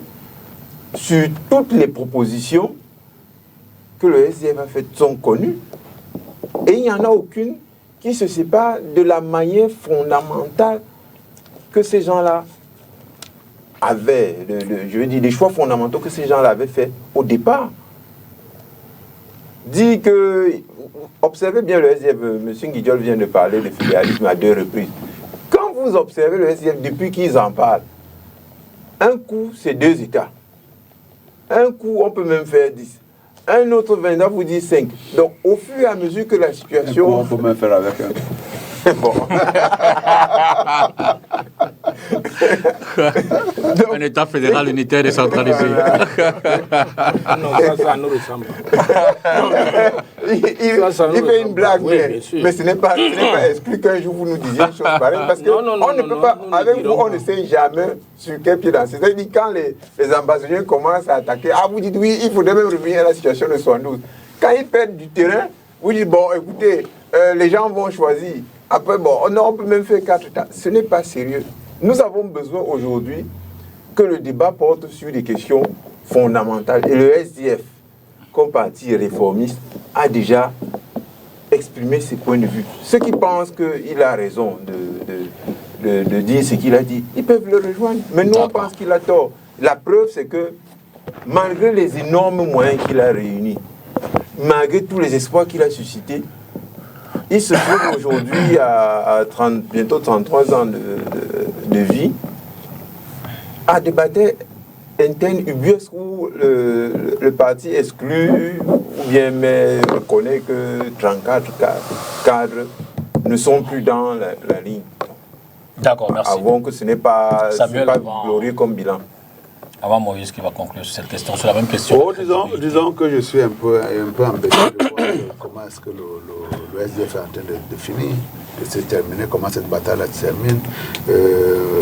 Mon frère Moïse Guillaume ne va pas supporter que je puisse dire ça, mais au moins, même si le SDF réussit à survivre à l'ensemble de toutes ces exclusions-là, de toutes ces mises à l'écart, il n'en reste pas moins que je suis un peu dubitatif quant à voir le niveau du personnel politique que nous avons en face. Je vois à travers ces militants du SDF des gens qui découvrent aujourd'hui ce que c'est une vie publique, une vie démocratique, qu'ils appellent de tous leurs vœux, en disant d'ailleurs que les gens qui sont moins démocratiques, c'est le RDPC parce que, pour des tas de raisons, la démocratie a pour... Le propre même de la démocratie, c'est la disqualification des idées minoritaires. Par-dessus tout, vous êtes dans un parti, vous voulez créer un courant de pensée. Si vous n'êtes pas majoritaire, ça vous cassez. Il n'y a pas d'autre recours. Vous voulez promouvoir une idée. À partir du moment où vous avez lancé une bulle et que ça commence à faire l'objet d'une analyse, soyez perspicace à faire en sorte que cette idée-là puisse triompher. Si elle ne triomphe pas, soit vous cassez en attendant des jours meilleurs, vous cassez en attendant des jours meilleurs, soit vous cassez à ce moment-là. Vous voulez avoir un courant de pensée à l'intérieur du sujet comme celle-là, il faut assurer-vous d'abord que vous êtes majoritaire. Si vous n'êtes pas majoritaire à ce moment-là, essayez de faire comme les autres pour pouvoir au moins vous assurer une certaine pérennité à l'intérieur de l'organisation. Dans ce qu'ils font là, en réalité, contestation pour contestation, ils vont se faire voir. Et en réalité, il veut dire l'apôtre même de la contestation, c'est Jean-Michel Mitterrand, qui, y compris à l'Assemblée nationale, quand il commence à manipuler l'insulte, il n'épargne personne, y compris ses propres collègues de l'Assemblée nationale. Et dans ce cadre-là, effectivement, à un moment donné, l'organisation peut se lasser de ce genre de comportement et dire effectivement, on arrête l'addition. Dans leur cadre, malheureusement, l'addition a été arrêtée. Et je ne suis pas sûr qu'ils auront un recours. Qu'ils puissent savoir, qu'ils puissent te dire comment est-ce qu'un juge peut contraindre à une organisation de réintégrer quelqu'un, même si d'aventure vous avez été réintégré, vous allez représenter quoi là-dedans? Rien du tout. Puisqu'on vous a mis en minorité, on vous a mis en échec. Soit vous restez là à ce moment-là, vous assurez le martyr, soit vous partez calmement, comme Jean-Michel s'est empêché d'acter. Mais je voulais terminer là-dessus pour pouvoir dire, moi je m'attendais à cette fin-là, je l'ai dit une fois. Je crois que la donne électorale dans la situation de Jean-Michel Mitterrand, quand il fait de la prospective, il voit très bien que le SDF, sur un certain nombre de points de vue, a perdu son électorat, tout au moins dans le cadre de la circoncision. Et je crois qu'il avait déjà fait un enjambement en disant de toutes les façons, mon projet Chebal, ce sera le MRC. Demain ou après-demain, Jean-Michel Mitterrand, s'il est dans le MRC, je ne serai pas du tout surpris, parce que pour moi, y compris dans son comportement à l'Assemblée nationale, on voit très bien qu'il avait déjà largué les amarres et il avait quitté l'ONAVE. Moïse, sur cette question, je ne vais pas être long. Moi, j'ai dit nous ne faisons pas des réunions du NEC ici. Et je dois dire simplement que c'est difficile d'écouter Jean-Baptiste quand il est, comme moi, un militant de ce que nous appelons l'opposition, et qu'il exprime un peu pour moi un sentiment comme de découragement, de désolation. Non. Il y a une chose qui est vraie. La première chose qui sera bénéfique, un peu plus, pour le SDF, c'est que l'homme, l'un des fondateurs qui préside le destin de ce parti depuis la création, John Froundé, a dit « Je me repose ». Et au sortir de ce que nous faisons là, le 30 juillet, ça fait quand même un moment qu'il a annoncé. Nous avons bon espoir nous avons bon espoir que nous aurons un autre chairman. Je ne vais pas ici parler, Samuel, de ceux qui touchent souvent les constitutions pour s'éterniser au pouvoir, ou alors de ceux qui nous disent que dans quelques temps, le peuple du Congrès peut l'appeler au village aussi, pour rester en ville. Le peuple du Congrès peut l'appeler le 29 ou le 30 juillet. Nous n'en sommes pas là, nous ne débattons, ne spéculons pas là-dessus. Je voudrais dire que dans la perspective de ce que nous avons à faire, ceux qui ont créé le SIF, pour certains, sont décédés. Plusieurs sont grabataires. C'est normal que lorsque nous nous retrouvons avec un SDF ou quand nous allons au NEC, nous constatons que plusieurs noms qu'on retrouve sur la liste des 34 sont des personnes absentes du pays. On ne parle du professeur Kofi Kalé. Il est parti aux États-Unis depuis très longtemps. Il n'est plus là. Il y a la 4e vice-présidente, je crois, scolastique, qui ne vient pas au NEC. Depuis plusieurs NEC ne viennent pas. Alors, le NEC a donné quitus et mandat au président national à un moment de procéder à la nomination d'un certain nombre de personnes dans le cadre du cabinet. Et puis au niveau du secrétaire général, il a essayé de remettre de l'ordre.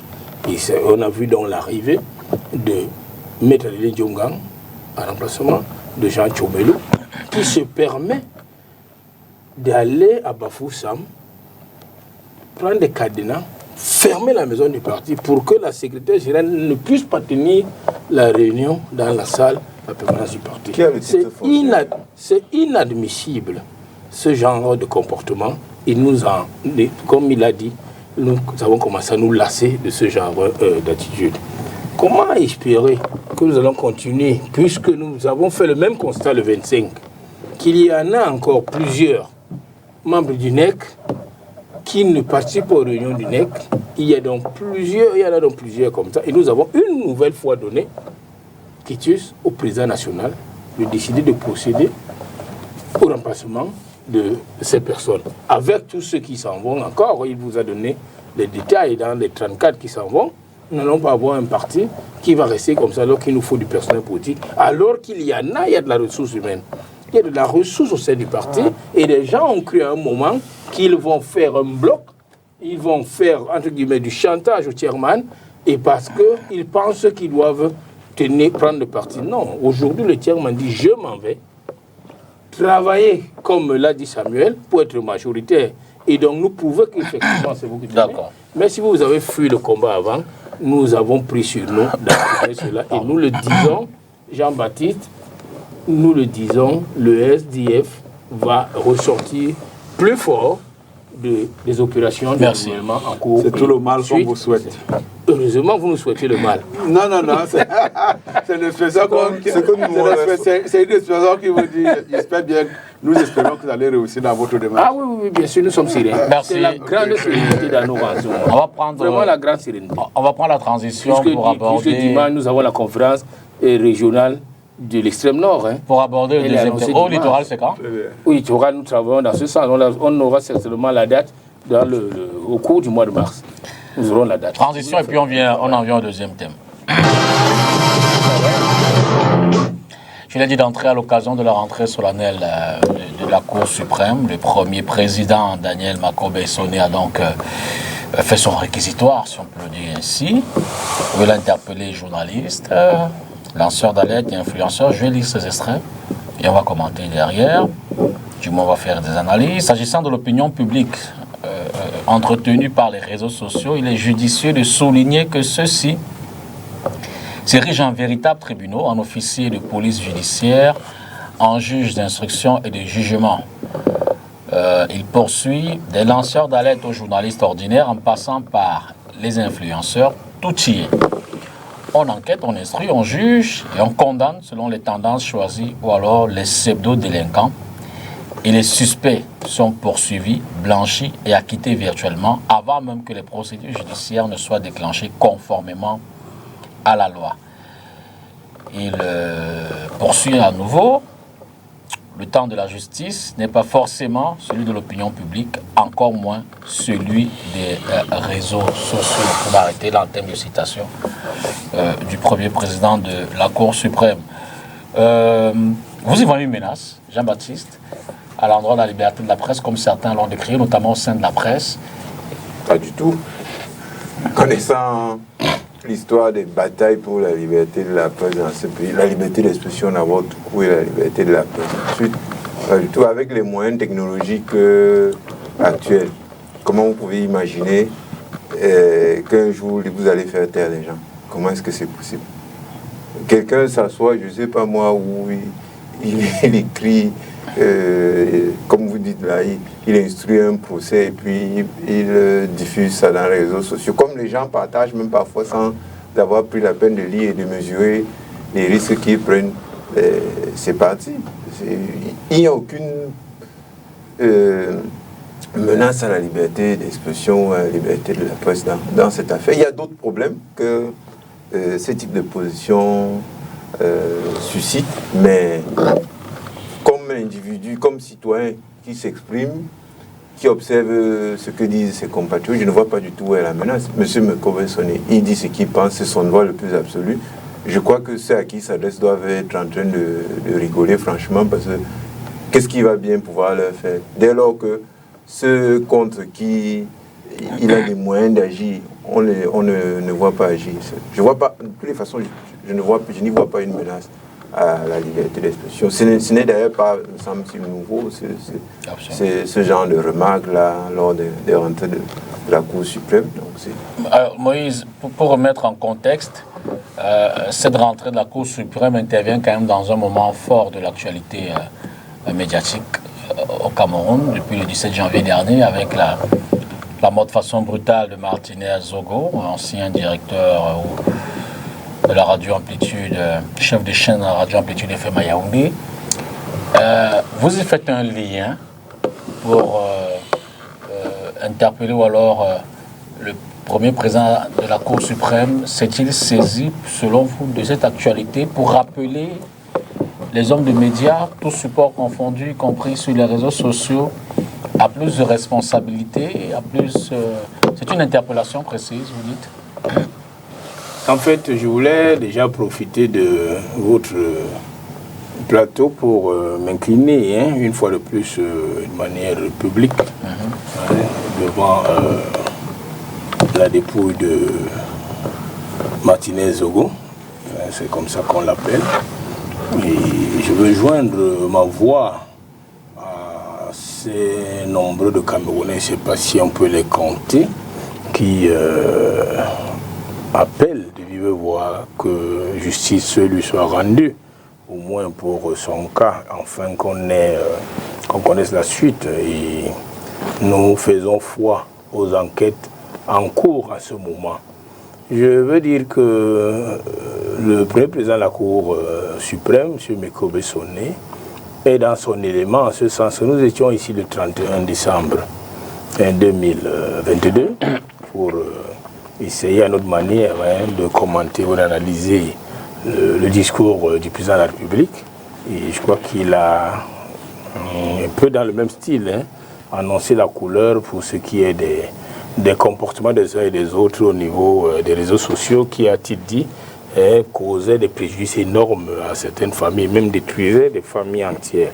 Je crois que le premier président de la Cour suprême, parce que le président de la République est le président du Conseil supérieur de la magistrature, est dans son élément de reprendre cela et donc de dire à ces juges, je vais le dire comme ça, ces juges, vous avez compris, voilà l'orientation que le président a donnée et voilà ce que nous attendons de vous. Mais la vérité, c'est que cela peut-être n'entraverait pas, on espère que ça n'entraverait pas ou ne réduirait pas la liberté d'expression et de communiquer. Il va de soi quand même que vous avez parlé de journalistes, de lanceurs d'alerte, d'influenceurs. On ne sait plus aujourd'hui qui est journaliste, qui est lanceur d'alerte, qui est influenceur. Et on veut savoir qui est influenceur, c'est quoi influenceur, c'est quoi les lanceurs d'alerte. C'est lui qui, dès qu'il a entendu qu'on a vu Moïse au coin là-bas avec Samuel, ça veut dire que ils étaient prendre l'argent du RDPC. Je ne sais pas, quand vous appelez lanceurs d'alerte finalement, ils sont nombreux. Et puis tout ce qu'ils nous disent pour ceux qui sont les réseaux sociaux, je crois qu'il faut interpeller, dans votre corporation particulièrement, des journalistes. Les journalistes, il faudrait que cela soit pris sous le prisme d'un appel à plus de conscience, à plus de professionnalisme, parce qu'il y a beaucoup d'autres institutions qui essayent de régir avec peut-être pas beaucoup de succès, se réguler votre travail. Je pense au Conseil national de la communication avec qui nombre de vos confrères ont souvent maille à partir. Ce qu'il y a, c'est que le président, je crois qu'il faut analyser ça dans le prisme du rappel de la loi. C'est vrai, les réseaux sociaux arrivent en ce moment, ils vont un peu plus vite que l'expérience et la formation du personnel judiciaire, puisqu'il le dit lui-même dans ce discours ce jour-là, qu'il faudrait que les magistrats, tous les officiers ministériels, dont les notaires, les huissiers, les avocats, que tout le monde se forme, et comme ça, donc, on pourrait aller plus ou moins vite. Sauf que nous, je peux le dire, nous autres analysant la situation, on a peur que cela ne devienne, cela n'aboutisse sur une volonté de réduire un certain nombre de libertés. Et c'est ça que nous voulons redouter. Et nous voulons penser que chacun, malgré tout, doit pouvoir s'exprimer. Et quand vous faites, vous faites le lien, vous me demandez si on fait le lien avec l'affaire Martinez-Zogo, effectivement, parce que en ce moment, vous êtes d'accord avec moi que c'est tout le monde. C'est tout le monde qui se permet d'écrire là-dessus. Et c'est comme on le fait tous les jours avec tous les membres du gouvernement.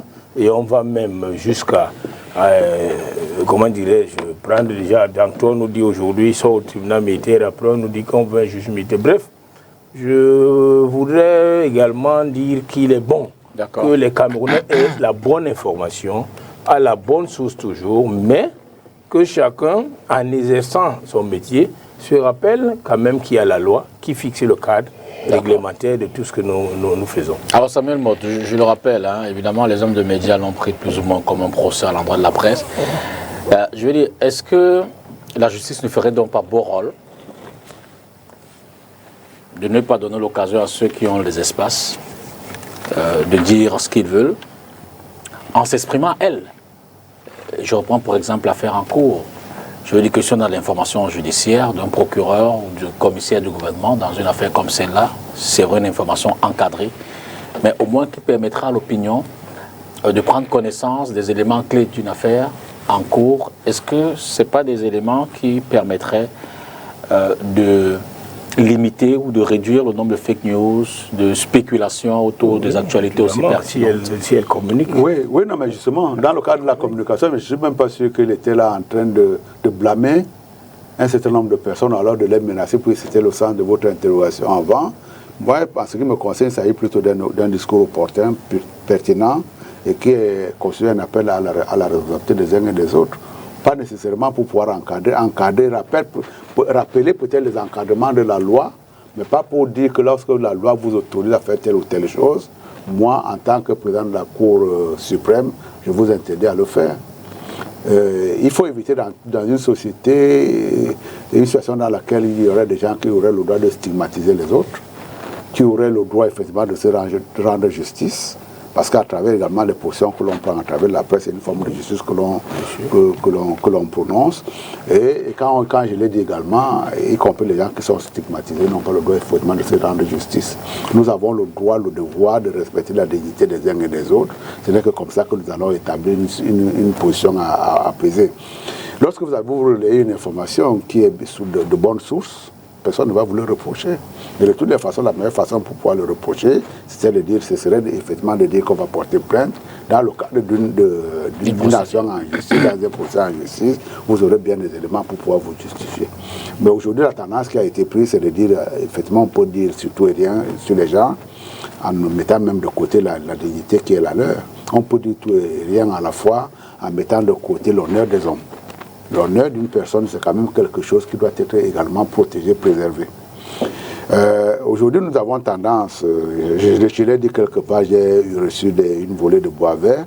Nous avons tendance effectivement de nous apitoyer sur ce qui est rêvé effectivement à ce journaliste-là qui était Martinez Zogo, mais en même temps, ce discours-là donne un peu aussi de l'éducation en disant que dans le cadre du respect de la loi, vous protégez vous-même. Vous n'avez pas une obligation d'exacerber comment dirais-je, de vos voisins. Vous pouvez, sur un coup, peut-être relayer une information pour pouvoir dénoncer telle ou telle chose. Le simple fait de se mettre sur une personnalité, non, la notion de personnalité serait même ici malvenue, puisqu'on pourrait me reprocher d'avoir une voilà. Normalement, vous relayez une information, vous en tenez à l'information que vous avez relayée, en espérant qu'à ce moment-là, que la justice pourra reprendre le relais. Mais pensez que vous, du matin, midi et soir, vous allez parler d'une personne et d'une personne, en refusant par ailleurs également, en faisant aussi une stigmatisation sélective. Ça prête caution à toutes les dérives possibles, puisque vous-même vous êtes dans la dérive. Je ne suis pas là pour pouvoir justifier le fait qu'on l'ait maltraité comme on l'a maltraité, au point de le condamner de manière définitive. Mais nous sommes également dans une société dans laquelle on est le protecteur de soi-même. On est le protecteur de soi-même et il y a un certain nombre de codes également qu'il faut respecter pour être sûr qu'on est harmonie par rapport aux autres. Bien entendu, la notion de dénonciation, elle également, elle est de l'ordre du droit. La dénonciation. La notion est de l'ordre du droit. À condition là également, il faut rester pondéré, mesuré dans tout ce qu'on fait. Et cette mesure, très souvent, cette pondération, quand elle vous fait défaut, elle peut également être un boulet pour vous, puisqu'elle peut avoir tendance à vous exposer. Et les instances, je ne suis pas sûr qu'à la date d'aujourd'hui, la veuve de Martinez Zogo qui nous regarde ne réfléchit pas trop aux attitudes même de son mari, de son vivant, et ne se pose pas un doigt interrogateur, une pensée interrogateur sur ce qui a enclenché ce métabolisme au point de faire en sorte quel que soit le crime qu'il aurait pu connaître, la réponse n'est pas qu'il a connu. Non, mais bien entendu, je le condamne. Je le condamne. Non, je le condamne. Ce que je dis, quel que soit le crime qu'il aurait pu commettre. Bien, maintenant si nous faisons de l'éducation en pensant qu'également nous voulons lui rendre un service, nous pouvons également lui demander de s'autoprotéger. Dans le cadre de cette protection, c'est la pondération dans un premier temps, la aussi, la dénonciation certes, mais s'en tenir également dans un état de droit. En restant froid. Je ne demande pas, c'est pour ça que je vous ai dit que c'est hautement condamnable de penser que dans une société on peut se faire justice. Et or, ce que le premier président de la Cour suprême dénonce en ce moment-là, c'est que les autres cas sont devenus des procureurs. Non, le procureur, il est là où on le connaît. Il veut dire c'est lui qui doit poursuivre, on connaît là où il connaît. La personne qui prononce l'ascendant, ce n'est même plus le procureur à ce moment-là. C'est quelqu'un qui serait dévolu d'un autre pouvoir, qui sera ici le président du tribunal. Mais en aucun cas, un journaliste ne doit pas le prendre comme un justicier. Ça c'est clair, il faudra également que ça puisse être intégré. Par ailleurs, attendez, nous éduquons aussi. Vous avez vu la déferlante de ce qu'il y a dans les réseaux sociaux.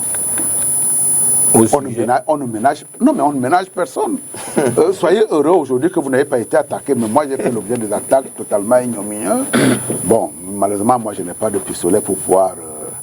en réalité, même si vous regardez ce qui se fait sur nous, les hommes publics, j'ai tendance même à penser que si vous n'avez pas un virus qu'on vous a injecté de votre naissance, pas dans ce monde-là, on est capable de vous reprocher tout et rien à la fois. On est capable de vous envoyer des beaux pièces. Vous payez aussi, je comprends pas. Parce qu'il y a quand même des responsables.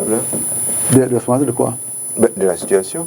De l'éducation populaire des Camerounais. Oh non, monsieur Tchatin, vous commencez déjà par éduquer votre enfant avant de la laisser, de laisser la société. Bien entendu. De laisser la société de manière générale prendre le relais. Oui, bien entendu. Oh, dans le cas, s'il y a une faillite, elle serait une faillite à ce moment collective avec des responsabilités partagées. Mon enfant à moi, je lui dirais toujours, vous respectez votre voisin. Ce que Jean-Baptiste, si je le comprends bien, veut dire, c'est que d'accord, on a failli au niveau de la maison, au niveau de la cellule familiale, l'éducation, mais dans le cadre de la société, il y a quand même un certain nombre de règles que les pouvoirs publics doivent pouvoir amener les citoyens, les populations à respecter, en les appliquant, en se l'imposant aussi. D'où l'opportunité, la pertinence des propos qui ont été tenus par le président de la Cour suprême, qui consiste à dire, déjà, premier devoir d'éducation, vous n'êtes pas des justiciers, vous n'êtes pas des procureurs, mais effectivement, quand il y a des gens qui continuent dans les lancer, la justice permet de les ramener à l'ordre. Mais, comme j'ai toujours dit, la société est formée de digues. Chaque digue doit jouer son rôle. Je veux dire, attendez, Jean-Baptiste Ketchatin. Le cercle familial doit jouer son rôle. Oui. Vous pouvez imaginer donc que s'il y a une faillite à ce niveau-là, la digue qui agit en second ressort peut être à un moment donné débordée. Dans le cas de ce qui se passe aujourd'hui, nous avons une déferlante qui nous a suivi, une innovation technologique qui nous a tous pris de court, pour lequel effectivement il faudra peut-être se donner du temps pour essayer de réglementer les mœurs. Aujourd'hui, qu'un gars qui prend WhatsApp, il pense qu'il peut tout dire là-dedans. Cette insulte-là qui prolifère, en sachant qu'on est à milieu de la personne qu'on agresse, de toutes les façons, on ne risque même un coup de poing, semble donner à un certain nombre de personnes une certaine immunité, une certaine latitude à attaquer de plus en plus de manière assez forte. Non, on doit savoir qu'avant tout, sur chaque parole qui est prononcée, à travers les réseaux sociaux, il pourrait avoir une conséquence, peut-être quelqu'un qu'on aura contrarié, peut-être l'honneur de quelqu'un qu'on aurait sali, et que ça, normalement, ça ne peut pas paraître sans conséquence. Quand je parle de conséquences ici, je ne parle pas à ce qui est arrivé à Martinez Zogo, c'est qu'à un moment donné, la justice exactement pourrait se servir, pour se saisir du problème. Or, dans le cadre effectivement de ce que j'appelais les digues aujourd'hui, imaginez bien le nombre de digues. Oh, oui, imaginez le nombre de colibés qui circulent sur Internet aujourd'hui. S'il y avait un seul juge qui serait capable de réglementer, n'est-ce pas, comme celui-là, en réalité, je ne sais même plus si trouverait des heures pour pouvoir dormir. Non. Nous devons, la leçon de morale qu'on nous inculquait à l'époque de dire, le matin quand vous vous levez, vous saluez votre voisin, doivent être de mise. De ce que vous n'attendez pas la fortune de quelqu'un d'autre doit être également de mise. Et que, de toutes les façons, nous devons nous préserver nous-mêmes de déclencher un certain nombre de métabolismes à un moment donné qui peuvent nous emporter. Dans le cas de Martinez Zogo, il y a un métabolisme qui a été déclenché à un moment donné que je déplore, que nous devons déplorer. Moi, je prends par où tu veux terminer pour m'interroger avec la corporation des journalistes notamment. Nous avons un problème d'accès, ils ont un problème souvent d'accès aux sources. Et il y a donc peut-être des lanceurs d'alerte qui signalent quelque chose et après ça devient comme une dénonciation. Imaginez Zogo qui décède, peut-être parce qu'il a posé son nombre d'actes, Martinez Zogo a publié tout un dossier sur un certain nombre de faits et comment dirais-je, entre guillemets, de faits de détournement, ici et là. Et d'après ce que nous avons lu sur les réseaux sociaux, c'était même des correspondances transmises à un certain nombre de personnalités haut placées qui méritent une certaine attention. Or, les journalistes s'inquiètent avec le discours, c'est mon appréhension, du premier président, qui pourtant ne s'adresse pas aux journalistes seulement, il s'adresse aux magistrats, en disant qu'il faut se former. Pourquoi? Parce que leur premier adversaire, ce n'est pas le juge. Premier adversaire... Se former pour pouvoir reculer cet espace-là où on ne contrôle plus rien aujourd'hui. Non, on contrôle. Pourquoi? Parce que les officiers judiciaires sont là. Je vous laisse poursuivre. Le procureur, oui, le procureur de la République est là. Je voulais demander également... Mais la peur pour eux, c'est que quand ils ont dénoncé une certaine activité, ils ne voient pas la même vitesse d'exécution. Parce que des deux côtés, on devrait pouvoir se mobiliser. Autant on va se mobiliser pour lui apporter les preuves de ce qu'il dénonce, autant le parquet doit s'interroger. Et puis tous les autres services, CONAC, comment on appelle, ANIF, etc., s'ils ne sont pas au courant, doivent se mobiliser pour essayer de faire allumer ce certain nombre de choses. Mais, très souvent, c'est le pauvre journaliste qui se retrouve ou alors devant le Conseil national de la communication, ou alors devant les tribunaux, parce qu'il y est traîné, et on parle de fois de diffamation, de ceci, alors même que de fois, on va dire diffamer, mais est-ce qu'on est allé au fond de l'enquête? Ce n'est peut-être pas la préoccupation, du premier président de la Cour suprême dans son discours, mais je crois que si on y va au fond, il engage tout le monde à la responsabilité. Et je le dis, il le fait à la suite du président de la République. Sauf que il faudrait que cela n'entrave pas, ne réduise pas l'action de la presse. La presse est fondée... C'était pas le sens de son propos. La presse est fondée de dénoncer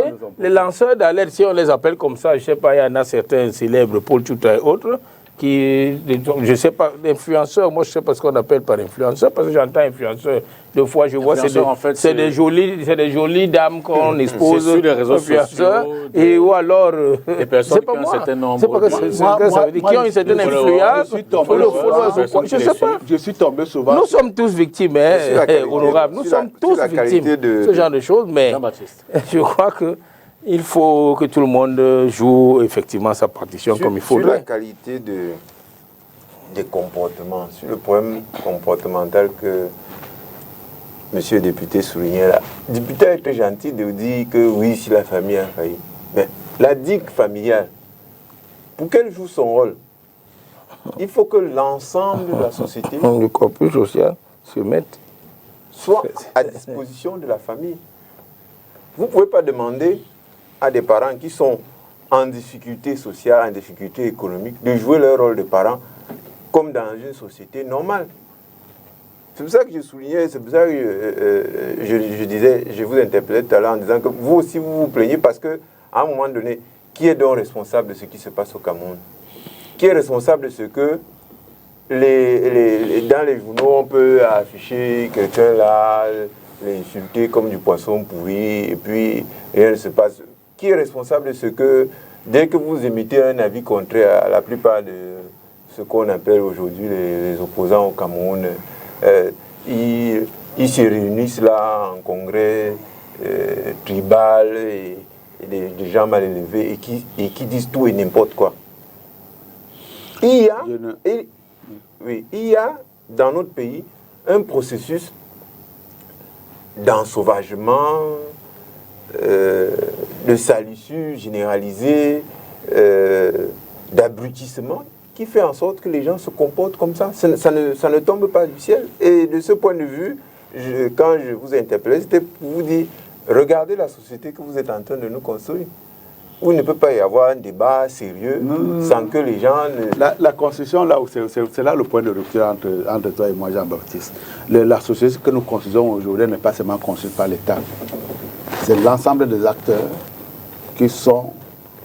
Excusez-moi de vous couper. Qui sont certains de nos je pose la question de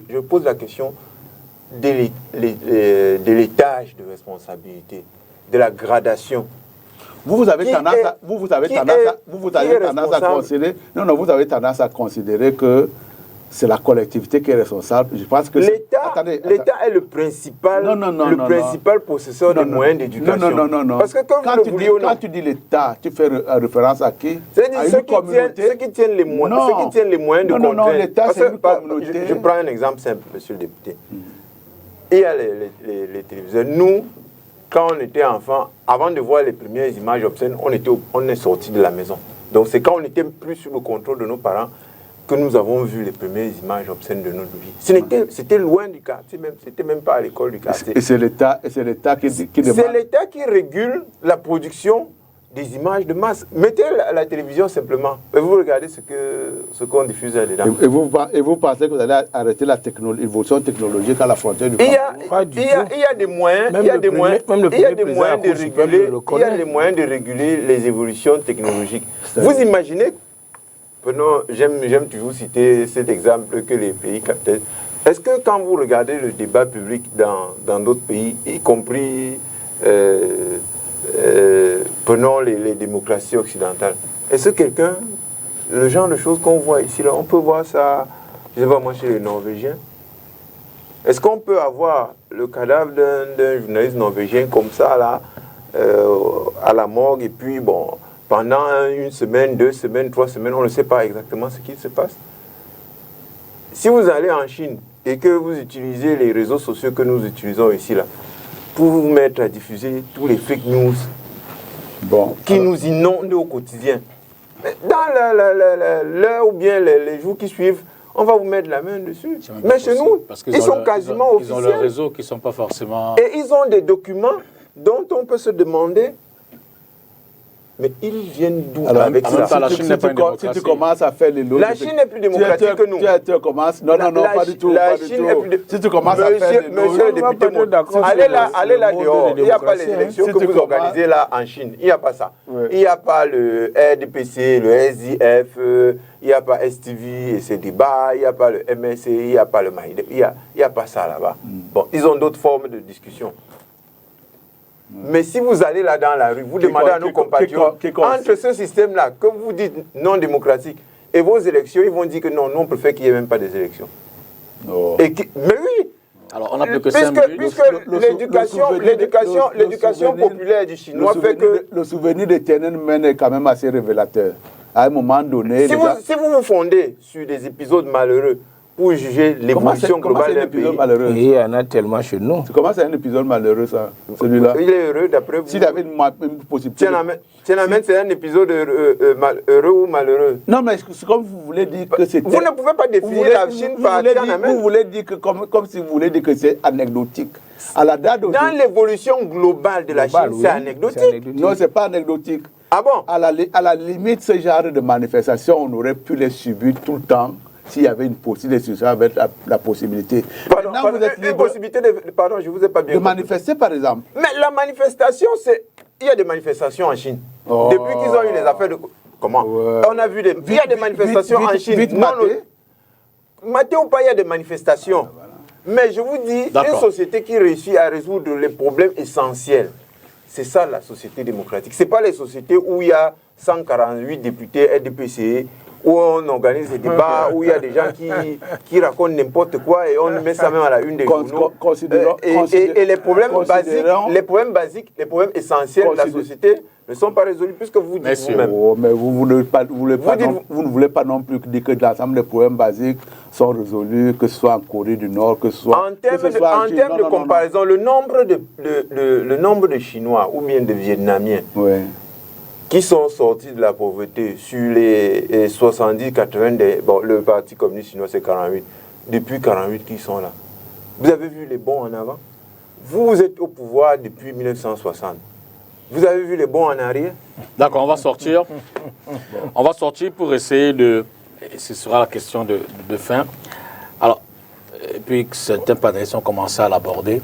N'est-ce pas justement, cette interpellation n'était pas un effet de boomerang à tous les acteurs? Moïse parlait retour dans le visage des magistrats, des juges, qui ne disent pas peut-être toujours assez rapidement. Et c'est vrai que le premier président a aussi dit, le temps de la justice n'est pas forcément le temps des médias. Oui, une fois il devient trop long. Est-ce que ce n'est pas un effet de boomerang à l'endroit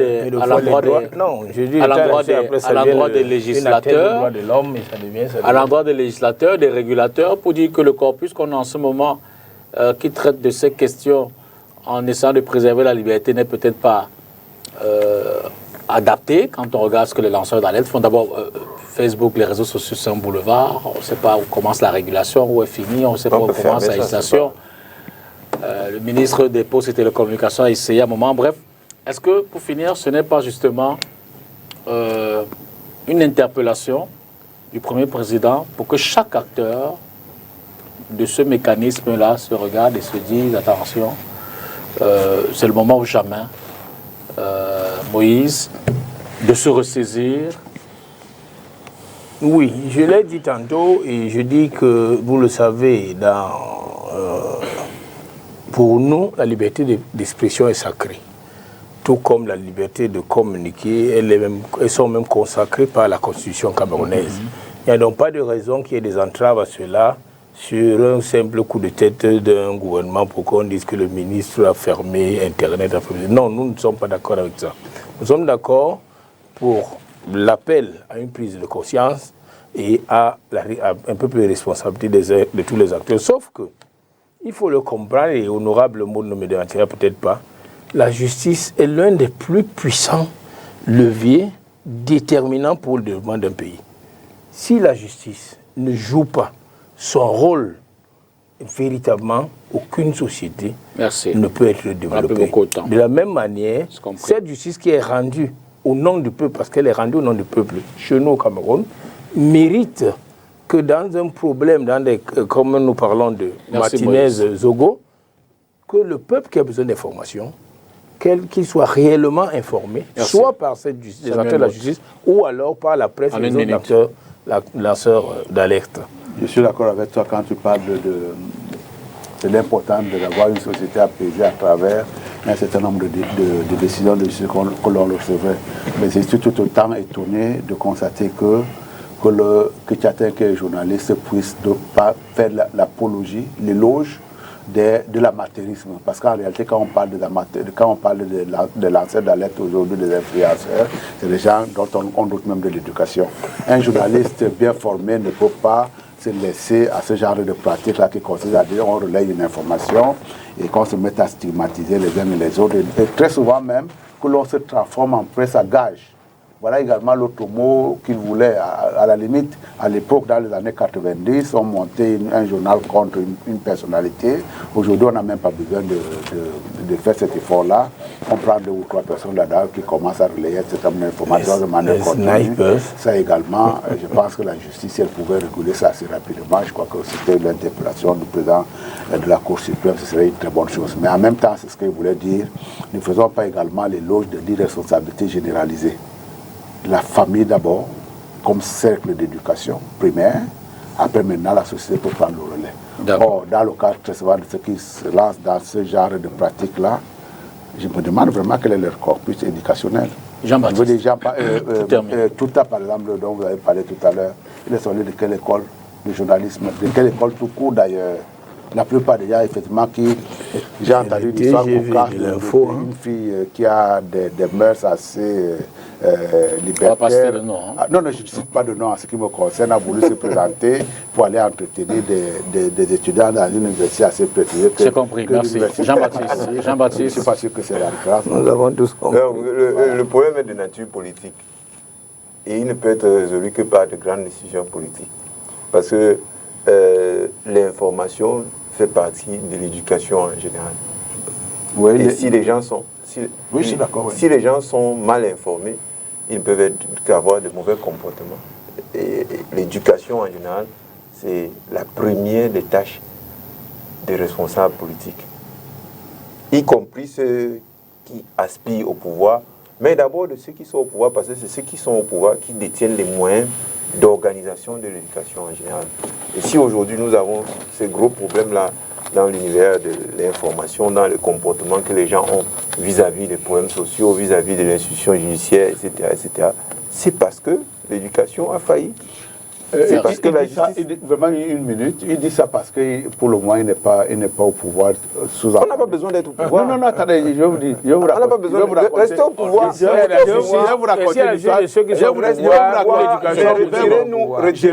vais vous raconter une histoire cocasse. Dans le cadre effectivement, dans débat très bref. Débat télévisé où on nous... Allez-y. Où nous parlons effectivement du phénomène des microbes.